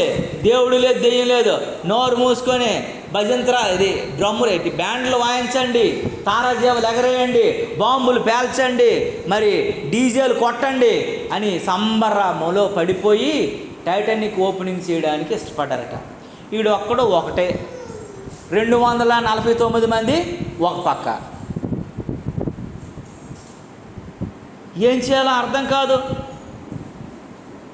పలువురు మాటే పెద్ద మాట అన్నారు కదా పెద్దలో. ఎక్కువ మంది చెప్పింది వింటారు, ఒకటి చెప్పింది వింటాడా?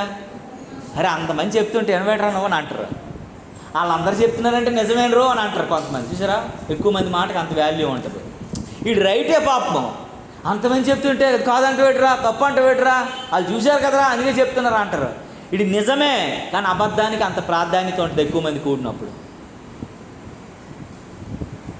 ఇంకో పక్క తారాజీవలు, ఇంకో పక్క బాంబులు, ఇంకో పక్క డీజే, ఈ పక్క డ్యాన్సులు. మరి మామూలుగా ఉండదు కదండి. అన్ని వేల కోట్ల రూపాయలు ఖర్చు పెట్టి తయారు చేసినటువంటి విమానం, ఇది షిప్పు. వేల మంది టికెట్లు ముందుగానే, సంవత్సరం ముందుగానే బుక్ చేసుకుని అందరూ పెట్టి పేడ పట్టుకుని ఎక్కిపోయారు. దేని క్రూలో మేము ప్రయాణం చేయాలా, ఆనందాన్ని మనం పంచుకోవాలా, సంతోషాన్ని అనుభవించాలని, ఆ గ్రేట్ టైటానిక్లో నేను జీవించాలని, ప్రయాణం చేయాలనేటువంటి గుండ్లు సంతోషం. ఒక్కొక్కడు బట్టలు డ్యాన్స్ చేస్తున్నాడు అక్కడ. విందు విలాసము మందు చక్కగా నీటిలోకి వెళ్ళిపోయింది, మధ్య భాగంలోకి వెళ్ళిపోయింది. అంతకు 4 రోజుల ముందు ఒక భయంకరమైనటువంటి ఒక ప్రళయం, ఎక్కడో మంచు తుఫాను వచ్చిందట. ఒక పెద్ద శకులం ఒకటి ఇరిగిపోయింది. ఇరిగిపోయి అది మునిగి తేలి ఎటు కనబడక ఉన్నటువంటిది వచ్చి సెంటర్ కొట్టేసింది. సెంటర్ కొట్టగానే టైటానిక్ ఏమైంది? 2 ముక్కలు అయిపోయింది. వేలాది మంది చచ్చిపోయారు. ఈ రోజుకి తరగని విషాదం అది. అందరూ చచ్చిపోయారు. విలాసం విందు అన్నీ పోయాయి. బాధలో దుఃఖంలోకి వెళ్ళిపోయాయి. నాకు ఆర్టికల్ నేను చదివినప్పుడు నాకు అనిపించింది ఏంటో తెలుసా? టైటానిక్ అంటే అర్థం ఏంటో తెలుసా? అన్సింకబుల్ అంట. అన్సింకబుల్ అంటే ఏంటి? మునిగిపోనిది అని అర్థం, అంతేనా? అన్సింకబుల్ అంటే టైటానిక్ పేరే అన్సింకబుల్, మునిగిపోనిది. అది ఎప్పుడు తేలుతూనే ఉంటుంది, దాని పేరే అది. దేవునికి వ్యతిరేకంగా ఉంటుంది. అన్సింకబుల్ లేదు, గిన్సింకబుల్ లేదు. దేవుడు పూర్తిగా సింక్ చేసి వదిలేస్తాడు. నీకు నచ్చినట్లు నీ మార్గాలను నువ్వు చెరిపేసుకొని నువ్వు బతికేస్తే, నీకు నచ్చినట్లు నువ్వు జీవించేస్తాను అనుకుంటే, నీకు నచ్చినట్లు నువ్వు కట్టేస్తాను అనుకుంటే, నీ జ్ఞానం ఉంది, నీకు తెలివి ఉంది, నీ బ్రతుకును, నీ జీవితాన్ని, నీ అంతటిని నువ్వు చేసేస్తాను అనుకుంటే టైటానిక్ లాగా అయిపోద్ది బతుకు. ఈ మధ్య నేను ఒక గొడవ తీర్చడానికి వెళ్ళాను. నాకు ఈ లా చదువుకున్నాను కానీ ఈ పిచ్చి నాకు అందరిదా ఈ పాస్టర్ని మరిచిపోయి ఈ రకంగా నన్ను పిలుస్తున్నారు. ఒక అమ్మాయి ఒక తల్లి ఇద్దరు కలిపి ఆడికి చిన్న ఉద్యోగం ఉందని ఒక అబ్బాయిని ప్రేమించింది ఆ పాప. ఆ తండ్రికి మోసం చేసేసి ఆడికి మసిపూసి మారడికాయ రాసేసి ఆ తల్లి కూతురు ఒకటైపోయి ఆ అబ్బాయికి ఇడిచి పెళ్లి చేశారు. ఆ ఇంట్లో ఏం చేశారంటే వాళ్ళకి పెద్ద కట్నం రాలేదనో పెద్దగా డబ్బు రాలేదనో వాళ్ళు ఈ అమ్మాయి మీద పగపట్టి బయటికి నవ్వి పెళ్లి చేశారు. కానీ కక్ష క్రోధంతో నిండిపోయి ఉన్నారు. వాళ్ళు నిండిపోయి ఉన్న తర్వాత నిండిపోయి ఉన్న తర్వాత ఏం జరిగిందో తెలుసా అండి? పెళ్ళి అయింది 18 రోజులు అయ్యింది. 18 రోజులు అయిన తర్వాత వాళ్ళ మరిదో వాళ్ళ బావ ఎవడో తెలియదు ఒకడు ఉన్నాడు. ఆడుని తాగేసి వచ్చి ఆమె మీద లేనిపోయిన మాట్లాడడము, ఆమెను పట్టుకోవడం అలాగే చేయించారు ఈ తండ్రి తల్లి ఆడపడుచు. ఆ అమ్మాయి వచ్చేసి ఏమనిందంటే, నాకు వచ్చేసి మరిదో బావ ఎవడో ఆడు ఏమవుతాడు అంటే ఆ రిలేషన్ తెలుసు కానీ వాళ్ళ అన్నదమ్ముడే. ఆడు వచ్చేసి నాకు ఇలాగ అన్నాడు అలాగన్నాడు అని కేకలేసింది. నువ్వు ఫస్ట్ నుంచి కూడా మా ఇంటి నుంచి మా కొడుకుని తీసుకెళ్ళిపోయి మా కొడుకు జీతం మీద నువ్వు బతికి మీ అమ్మను బతికించి మీ నాన్నని బతికించి మమ్మల్ని వేరు చేయాలనుకుంటున్నావు. నువ్వు ఇదే పూనుకొని మా కొడుకుని ప్రేమించి వల్లోలాగి పెళ్లి చేసుకుంటారు గొడవ పెట్టారు. చేసేసి 4 రోజుల తర్వాత ఆ అమ్మాయిని నానా హింసించి నానా కొట్టి నానా రకాలుగా ఇచ్చేసి ఆమెకు ఒక వ్యభిచారనటువంటి ఒక ముద్రేసి ఆ కొడుకుని ఆమె రమ్మందని చెప్పేసి నానా రకాలైనటువంటి చెడు ఇచ్చేసి అమ్మాయిని మానసికంగా ఒక వారం రోజుల పాటు హింసించి వదిలేశారు. అమ్మాయి ఏం చేసిందంటే తెలియక ఏం చేయాలో అర్థం కాకుండా ఆమె ఆత్మహత్య చేసుకొని చచ్చిపోయింది బాధ భరించలేక. ఎందుకంటే ఇప్పుడు వీళ్ళ ఇంటి వాళ్ళతో చెప్పుకుంటే ఇదే ప్రేమించింది, వెళ్ళి చెప్పుకోలేదు కదా. నీకు ఇష్టమైన చేసుకున్నావు కదమ్మా, నీకు నచ్చేవని చేసుకున్నావు కదమ్మా, నువ్వు చెప్తే చేసుకున్నావు కదమ్మా. తల్లి తండ్రి ఇద్దరు చేతులు ఎత్తేస్తారు. దానికి తెలిసి ఏం చేసింది అంటే అది ఆత్మహత్య చేసుకొని చచ్చిపోయింది. ఆత్మహత్య కూడా ఎలా చేసింది, వాళ్ళు చేసుకుందో చేసారో తెలియదు కానీ కిరోసిన్ పోసేసుకుంది, గ్యాస్ సిలిండర్ ఓపెన్ చేసేసింది, ఆమె చచ్చిపోయింది. ఆ అమ్మాయి ఎంత భయంకరంగా కాలిపోయిందంటే భయంకరంగా కాలిపోయింది. వీళ్ళంటారు ఈ అమ్మ నాన్న అప్పులన్నీ చేస్తారు ఒక 60 లక్షలు, ఆ డబ్బైనా మాకు ఇప్పించండి అని చెప్పేసి నా దగ్గరకు వచ్చారు. నాకు ఏం చేయాలో అర్థం కాదు, ఆ అమ్మాయి లేదు మాట్లాడదామని అంటే ఇలా అంటారు. అంత అమ్మాయి డబ్బులు కూడా కాల్ చేసిందండి అని చెప్తాను. డబ్బులు ఎందుకు కాల్ చేస్తారు, వీళ్ళకి మాకేమీ దక్కకూడదని కాల్ చేసిందండి అని చెప్తున్నారు వాళ్ళు.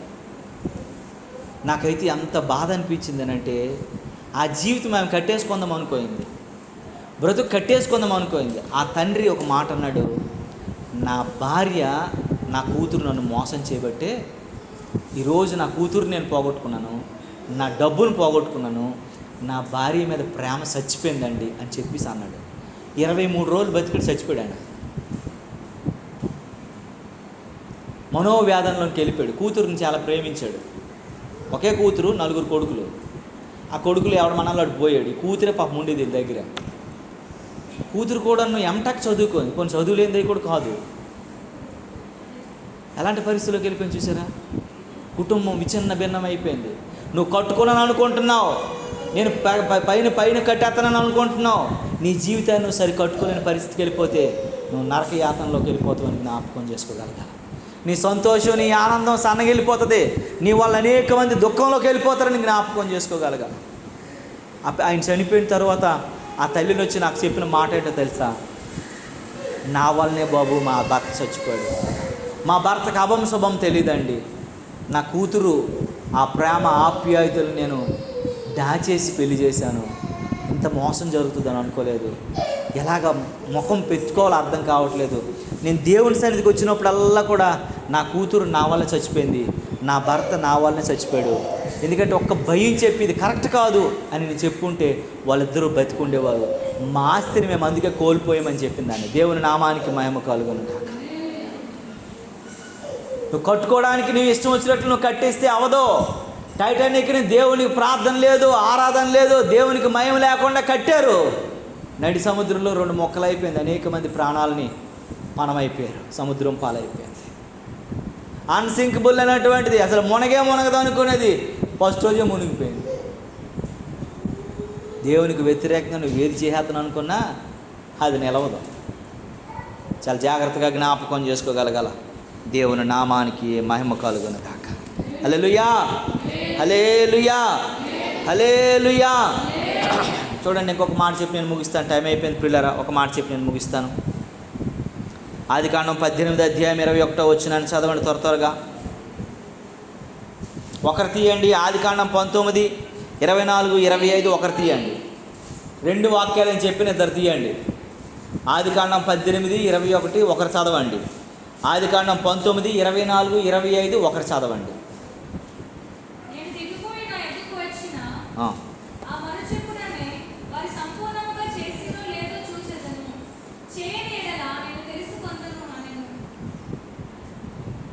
దేవుని నామానికి మహిమ కలుగును గాక. నేను దిగిపోయి నా యొద్దకు వచ్చి ఆ మొర చొప్పున వారి సంపూర్ణముగా చేసి లేదో చూచెదను. చేయని ఎడల నేను తెలుసుకొందును. చదువమ్మా. 19, 24, 25. అప్పుడు యెహోవా సొదొమను గొమొర్రాను మీద యెహోవా యొద్ద నుండి గంధకములు అగ్నిని ఆకాశము నుండి కురిపించి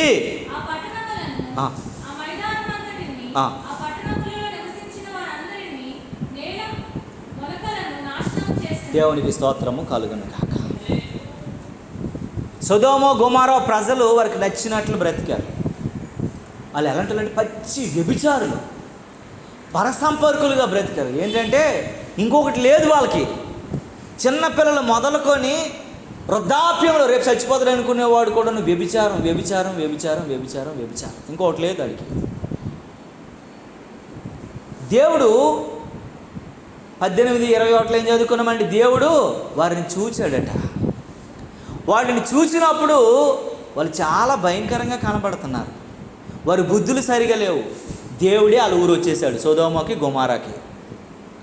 దేవుడు వచ్చి వారందరినీ సందర్శించి చూస్తున్నప్పుడట, ఇంత అందంగా ఉన్న మనుషులు వీళ్ళు ఎవరని లోతుని అడగడం మొదలుపెట్టారట. దేవునికి స్తోత్రము కలుగును గాక.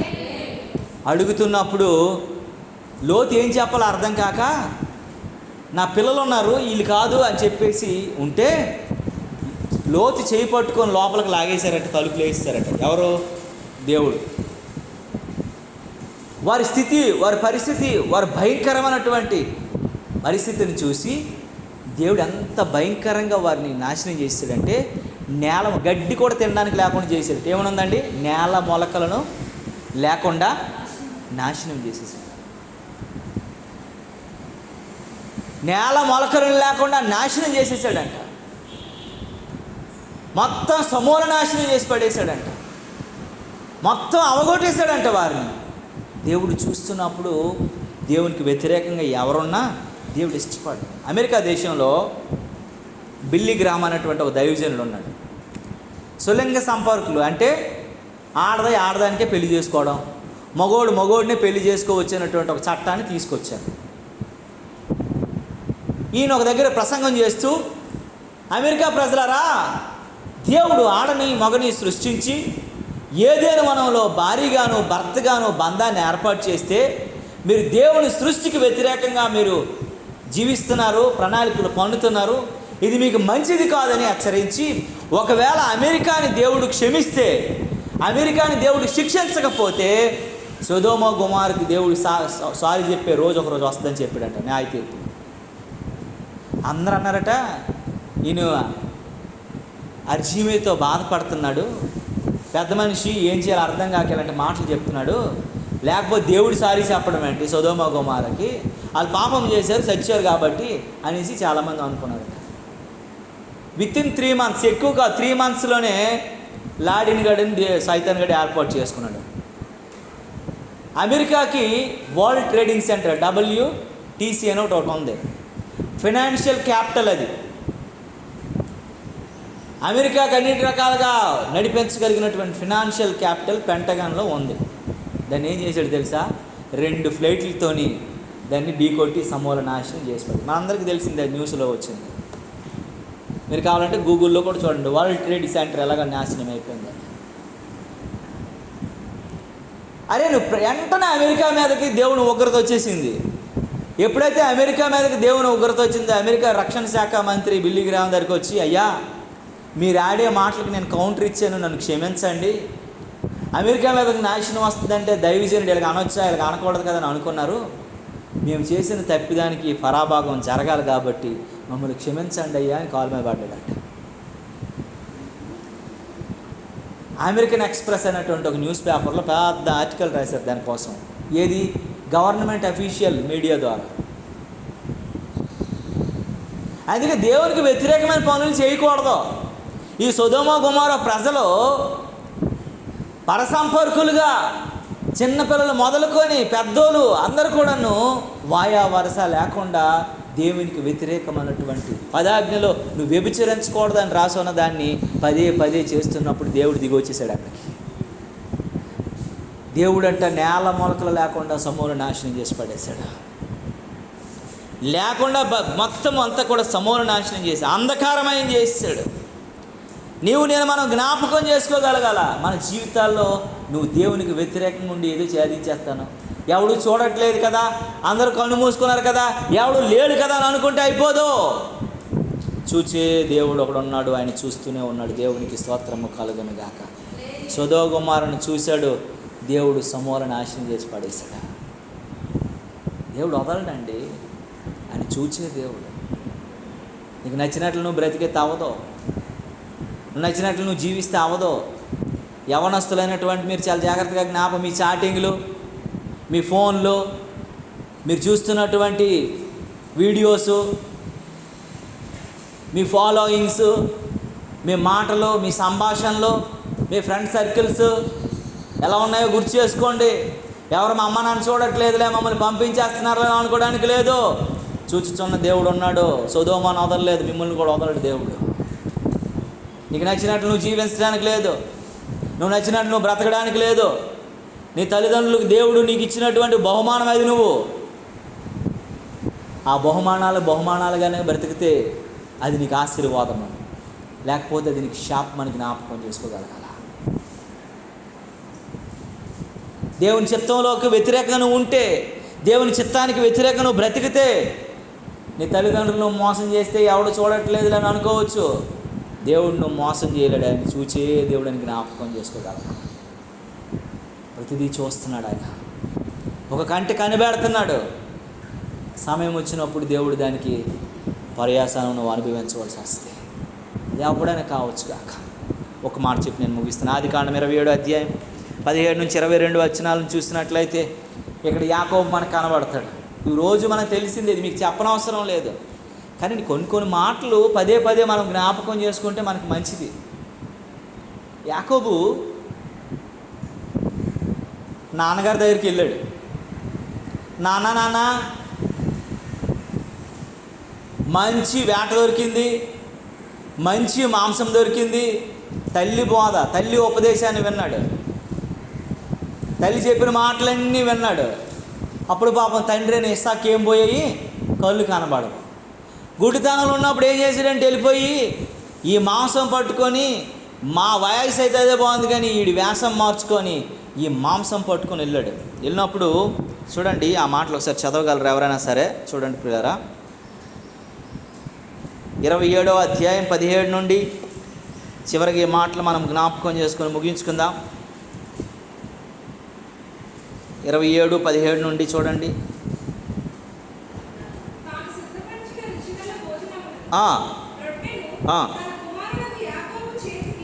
అలా అమ్మిచ్చిందంట అన్నీ, చక్కగా అన్నీ కూడాను నేర్పించి అలా అమ్మ చెప్పిందంట, నాన్న ఎలాగోలా నువ్వు నాన్నని మోసం చేశాను, జాస్తత్వం కొట్టారా బాబు అని చెప్పేసి పంపించిందంట. చూడమ్మా చదువు.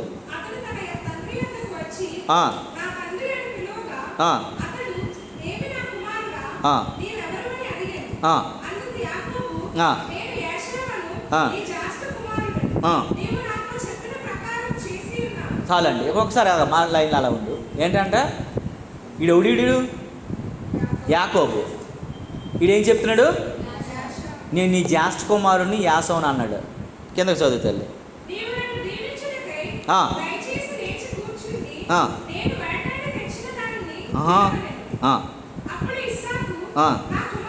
ఆ, ఆ. చూడండి, ఇప్పుడు ఇసాక్ అన్నీ తెలుసు కదండి. ఇసాక్ మంచి బలమైనటువంటి వేటగాడు అని తెలిసినాడు. అరే ఎవరికి దొరకదు, ఎంత కష్టమో అంత త్వరగా నీకు ఎలా దొరికిపోయింది, ఎంత శీఘ్రంగా నీకు అది ఎలా దొరికిపోయింది, నీ వెంటనే ఎలా దొరికిపోయింది, ఉదయం ఇక్కడే కదరా తిరిగావు, ఇక్కడే కదరా నీ మాటలు విన్నాను, నువ్వు ఎంత త్వరగా పట్టేసావురా తెచ్చేసావురా అనేసి అడిగాడంట. అడిగితే చూసేవాడు ఎంత సన్నాసం, ఎవరిని తీసుకొచ్చాడండి? దేవుడిని తెచ్చేసాడు. వీడు అబద్ధానికి ఎవరిని తీసుకొచ్చాడండి? మనం కూడా కొన్నిసార్లు దేవుడు తోడురా బాబు నీకు తెలియదని అంటాము. ఏంటంటాము? దేవుడు తోడు. దేవుడిని నెట్టేస్తావు నువ్వు చేసిన పాపానికి, నువ్వు చేసిన మోసానికి, నువ్వు చేసిన దగాకి. చెప్పు, చదువు అమ్మా. చూసావా, దేవుడు అన్నట్టు రప్పించేటట్టు వీడి దగ్గరికి. ఎంత మోసం, ఎంత దగ. అరే నేను దేవుడు అంటున్నాడు, చూసావా, నాన్నగారు చూపు సరిగా లేదు కదా అనుకున్నాడు, చూడలేడు కదా అని అనుకున్నాడు, ఇంకెవడు నన్ను చూడడు కదా అని అనుకున్నాడు. పాపం పిల్లోడు దేవుడు చూస్తున్నాడని అడిగి తెలియదు. దేవుడు చూసేవాడని అనుకోవట్లా, దేవుడు గమనిస్తున్నాడని అనుకోవట్లా, దేవుడు పరిశీలిస్తున్నాడు అనుకోవట్లా. దేవుడు అంటున్నాడండి అక్కడ మాటలు, అదంతా మీరు తర్వాత ఇంటికి వెళ్ళి చదువుకుంటే, ఒరే నీవు గర్భంలో పిండంగా ఉన్నప్పుడే చూసినది నువ్వేమనుకున్నావురా, నేనే కదా. నువ్వు పిండంగా ఉన్నప్పుడు నేను చూశాను కదరా, నేనే కదరా. నీతో పోరాటంలో చూచి అనుదిన మరి గొప్ప ముద్రను వేసి నీకు నేను యాకోబు అన్నటువంటి దాన్ని ఇజ్రాయేలుగా మార్చినోడు నేనే కదరా. నీ పెనుగులాటలో నీ మీద నేను ఓడిపోయి నేను గెలిపించేవాడు నేనే కదరా. నువ్వు చిన్నవాడు అయినప్పుడే నువ్వు నిత్య సంకల్పమును బట్టి నువ్వు అన్నకంటే నీ మనువు పట్టుకుని వచ్చిన జ్యేష్ఠుడిగా రప్పించేవాడు నేనే కదరా అని చెప్తే వినకుండా అమ్మ ఉపదేశానికి లోనైపోయి అమ్మ మాటలను పట్టించుకొని ఆడు పేరు మార్చుకున్నాడు, వేషం మార్చుకున్నాడు. ఎంత మరి విచిత్రం కాకపోతే అందులో దేవుణ్ణి కూడా తెచ్చేశాడు. అరే నాన్నను నువ్వు మోసం చేయగలవు, తండ్రిని నువ్వు మోసం చేయగలవు, తల్లిని నువ్వు మోసం చేయగలవు, చూచుచున్న దేవుడిని మాత్రం నువ్వు మోసం చేయలేవు. ఇస్సాకు, నా కుమారుడా, ఇంత శీఘ్రంగా నీకు ఎక్కడి నుండి దొరికిందంటే దేవుడే నాకు అది ముందుకు తెచ్చాడు, దానికి కనిపించడం. ఎంత బాగా మోసపు మాటలు మాట్లాడుతున్నాడంటే మనం జ్ఞాపకం చేసుకోగలగాలి. దేవుని నామానికి మహిమ కలుగును గాక. అంటే ఎంత బరి తెగించాడనంటే, ఎంత వ్యతిరేకమైపోయాడనంటే, ఎన్ని రకాలుగా ఇదైపోయాడనంటే అక్కడ అంటాడు, స్వరం చూస్తే నువ్వు యాకోబులాగా ఉంది, తడిమి చూస్తే యాషావులాగా ఉందని అంటాడు. నువ్వు స్వరం చూస్తే యాకోబులాగా లేదు నాన్న, నేను ఏసావునే నాన్న, నాకు కొంచెం బాగలేక యాకోబులా అనిపిస్తుంది, ఇదిగోండి నా గొర్రెచర్మాన్ని ధరించుకొని వచ్చి ఇదిగోండి నాన్న చూడండి కనిపిస్తుందా. ఎందుకంటే ఏసావు ఒంటి రోమములు కలిగినటువంటి వాడు, ఆయన చూపిస్తున్నాడంట. అందుకే దేవుని వాక్యం చెప్తోంది, ప్రియులారా, నీవు నేను మనము మన జీవితంలో నాన్నగారిని చూడలేడని నువ్వు తెగించేసేవేమో, నాన్నగారు మరి చూపులేదని నువ్వు ఆలోచిస్తున్నావేమో, ఎవరు చూడట్లేదని అనుకుంటున్నావేమో, నువ్వు మోసం చేస్తున్నావేమో, కానీ చూచుచున్న దేవుడిని నువ్వు వదిలేటువంటి వాడికి అది జ్ఞాపకం చేసుకోగలగాలి. నువ్వు బరి తెగించి అన్నను ఆ రోజు నుంచి మొదలైపోయింది మనోడికి. వెంటనే ఏం చేసాడు, ఏసావు కత్తి తోట్టుకుని వచ్చాడు, అడవిలోనికి ప్రయాణం చేసాడు, ఇంకా పరిగెత్తాడు. ఒక గంట కూడా అవ్వలేదు వీడిని దీవించి. వీడి ఆశీర్వాదం ఎటు అయిపోయింది, వీడి దీవెన ఏమైపోయింది, వీడి మోసం చేసి సంపాదించుకున్నటువంటి జ్యేష్ఠత్వపు హక్కు ఏమైపోయింది. వెంటనే ఏసావు కత్తి తట్టుకొని ఇంకా వెంట పెడితే అడవులు గుండా పారిపోయాడు. అక్కడ ఏమని రాసి ఉందో తెలుసా అండి, మనం చదువుకున్నాం కదా, రాత్రి మంచుకు తడిశాను, పగలు ఎండకి ఎండాను అంటాడు. విశ్రాంతి లేదట. తిన్నగా లాభానింటికి వెళ్ళాడు. వాళ్ళ అమ్మ చెప్పింది, అమ్మ బోధలు ఉన్నాడు కదా మనోడు, నాన్న మామ ఇంటికి వెళ్ళిపోరా, ఇటు నేను చంపేస్తాడని. వెళ్ళిన తర్వాత ఆడు మామూలుగా కాదు, 20 సంవత్సరాలు జీతంలో మార్పు లేదు, బతుకులో మార్పు లేదు, స్థితిలో మార్పు లేదు, పెళ్లిలో మార్పు లేదు. దీవించబడ్డాడనే పేరు మాత్రమే తప్ప జీవితం అంతా శాపము శాపము శాపము శాపాన్ని అనుభవించు. నువ్వు మోసం చేసి ఏదైనా సంపాదించుకుంటే అది నీకు ఎక్కువ ఇది అవ్వదు. అన్యాయంగా ఎందుకంటే ఆయన చూచే దేవుడు, ఆయన న్యాయమైన త్రోసలో ప్రతిదాన్ని తోస్తాడు. ఎవరినైనా నేను ఇచ్చేసాను, అది చేసాను, వాళ్ళ ఇచ్చేసాను, కమ్మేశాను, యాక్ట్ తోసాను, లాస్ట్కి మిగిలింది నీకు శాపమే. 20 సంవత్సరాలు నానా దారిద్ర్యాన్ని అనుభవించి ఎందుకు పనికిరానోడుగా మళ్ళీ దేవుడి దగ్గరికి వచ్చేసి, ప్రభువా నన్ను క్షమించవా, నా స్థితిని మార్చవా, నా బ్రతుకుని మార్చవా అని అన్నీ సంపాదించుకున్నాను అనుకున్నాడు. ఒంటరి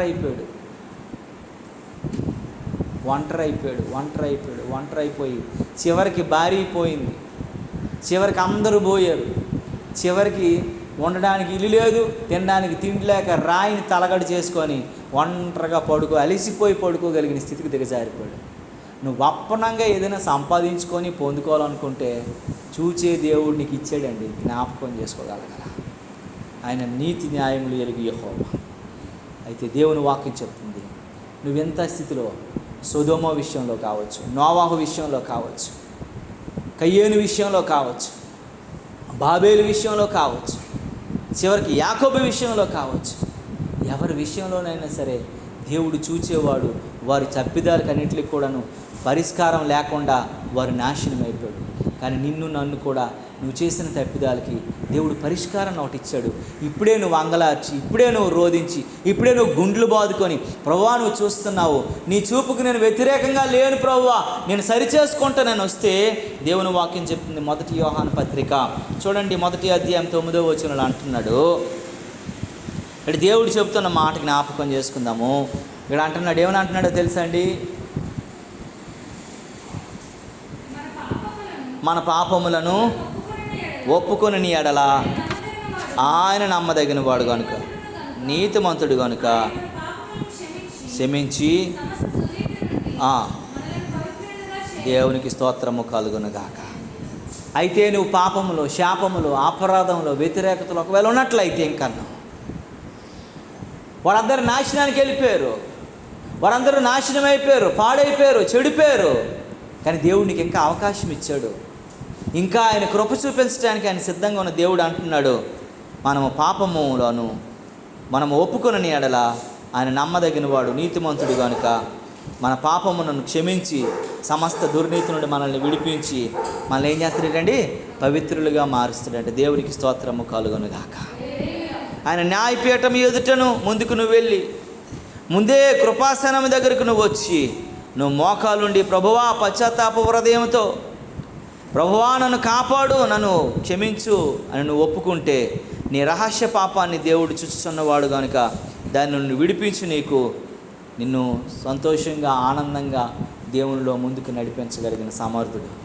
నువ్వు ఒప్పుకోకపోతే, ఇంకా నువ్వు తిరస్కార హృదయంతో నువ్వు బ్రతుకుతున్నట్లయితే, ఇంకా దేవునికి నువ్వు వ్యతిరేకంగా జీవిస్తున్నట్లయితే, దేవుని వాక్యం తెలియజేస్తుంది, దేవుడు మాట్లాడుతున్నాడు, వీళ్ళందరినీ ముందుకు తీసుకొచ్చాడు, వీరిని చూచైనా నువ్వు తెలుసుకొని ముందుకు కొనసాగలిగిన వ్యక్తిగా ఉండాలని. నీ భక్తిలో మార్పు తెచ్చుకోవాలి, నీ జీవితంలో మార్పు తెచ్చుకోవాలి, నీ నడవడికలో మార్పు తెచ్చుకోవాలి, నీ జీవన విధానంలో మార్పు తెచ్చుకోవాలి, నీ ఆలోచనలో మార్పు తెచ్చుకోవాలి. కయ్యేను లాంటి అసూయ నీలో ఉండకూడదు. ఒక అసూయ ఉంటే నువ్వు నరహంతకుడు అయిపోతావు. నీ సహోదరును దేశిస్తే నువ్వు నరహంతకుడు అయిపోతావు. నీకు పరలోక రాజ్యము దొరకదని దేవుని వాక్యం చెప్తుంది. నీ మార్గాలు నువ్వు చెరిపేసుకుంటే నీకు ఒక మంచి మార్గంలోకి వెళ్ళడానికి అవకాశం లేకుండా నువ్వు అంతంలోకి వెళ్ళిపోతావు అని జ్ఞాపకం చేసుకోవాలి. నువ్వు కట్టేసుకుంటే అది దేవుని చిత్తం కాకపోతే, టైటానిక్ అంటే నువ్వు గొప్ప కాదు, అది దాన్ని ఇరిగిపోయింది. నీకు నచ్చినట్లు నువ్వు బ్రతికిస్తే, నువ్వు మెచ్చినట్లు నువ్వు ఆలోచన ప్రకారం ఉంటే, సొదొమ గొమొర్రా ప్రజలను ఎలాగైతే నాశనం చేసేసాడో దేవుడు నిన్ను కూడా నాశనం చేస్తాడు. నువ్వు తండ్రిని యాకోబు మోసం చేశాడు, అన్నను మోసం చేసేచ్చు, ప్రజలందరిని మోసం చేయొచ్చు, కానీ చూచుచున్న దేవుడు యాకోబు మోసం చేయలేక. నువ్వు అందరిని మోసం చేయొచ్చు, మనుషుల్ని, చూచుచున్న దేవుడు నువ్వు మోసం చేయలేడు. కనుక నువ్వు పశ్చాత్తాపంతో పాపాన్ని ఒప్పుకొని ప్రభువా, నువ్వు చూస్తున్న దేవుడివి, నన్ను చూస్తున్నావు. నా జీవితాన్ని నాయనా నమ్మదగిన వాడు కనుక నా దుర్నీతిని అంతటి నేను విడిచిపెట్టి పవిత్రునిగా నన్ను మలుచు నాయనా, నన్ను క్షమించు ప్రభు అని నువ్వు ప్రభు సన్నిధిలో వేడుకుంటే, ప్రభు పశ్చాత్తాప హృదయంతో నువ్వు అడిగితే నిన్ను క్షమించి నిన్ను బాగు చేయగలిగిన సమర్థుడని ప్రభు సన్నిధిలో మోకరిద్దాం, ప్రార్థన చేసుకుందాం. ప్రభువా, నీ కృప, నీ కనికరము, నీ కాపుదల నా మీద ఉంచు నాయనా. నీ పాదాలు పట్టుకుని నేను వచ్చాను, నన్ను కనికరించు ప్రభువా అని ప్రభువుని అడగడానికి సిద్ధపడదాం, ప్రార్థన చేస్తాం.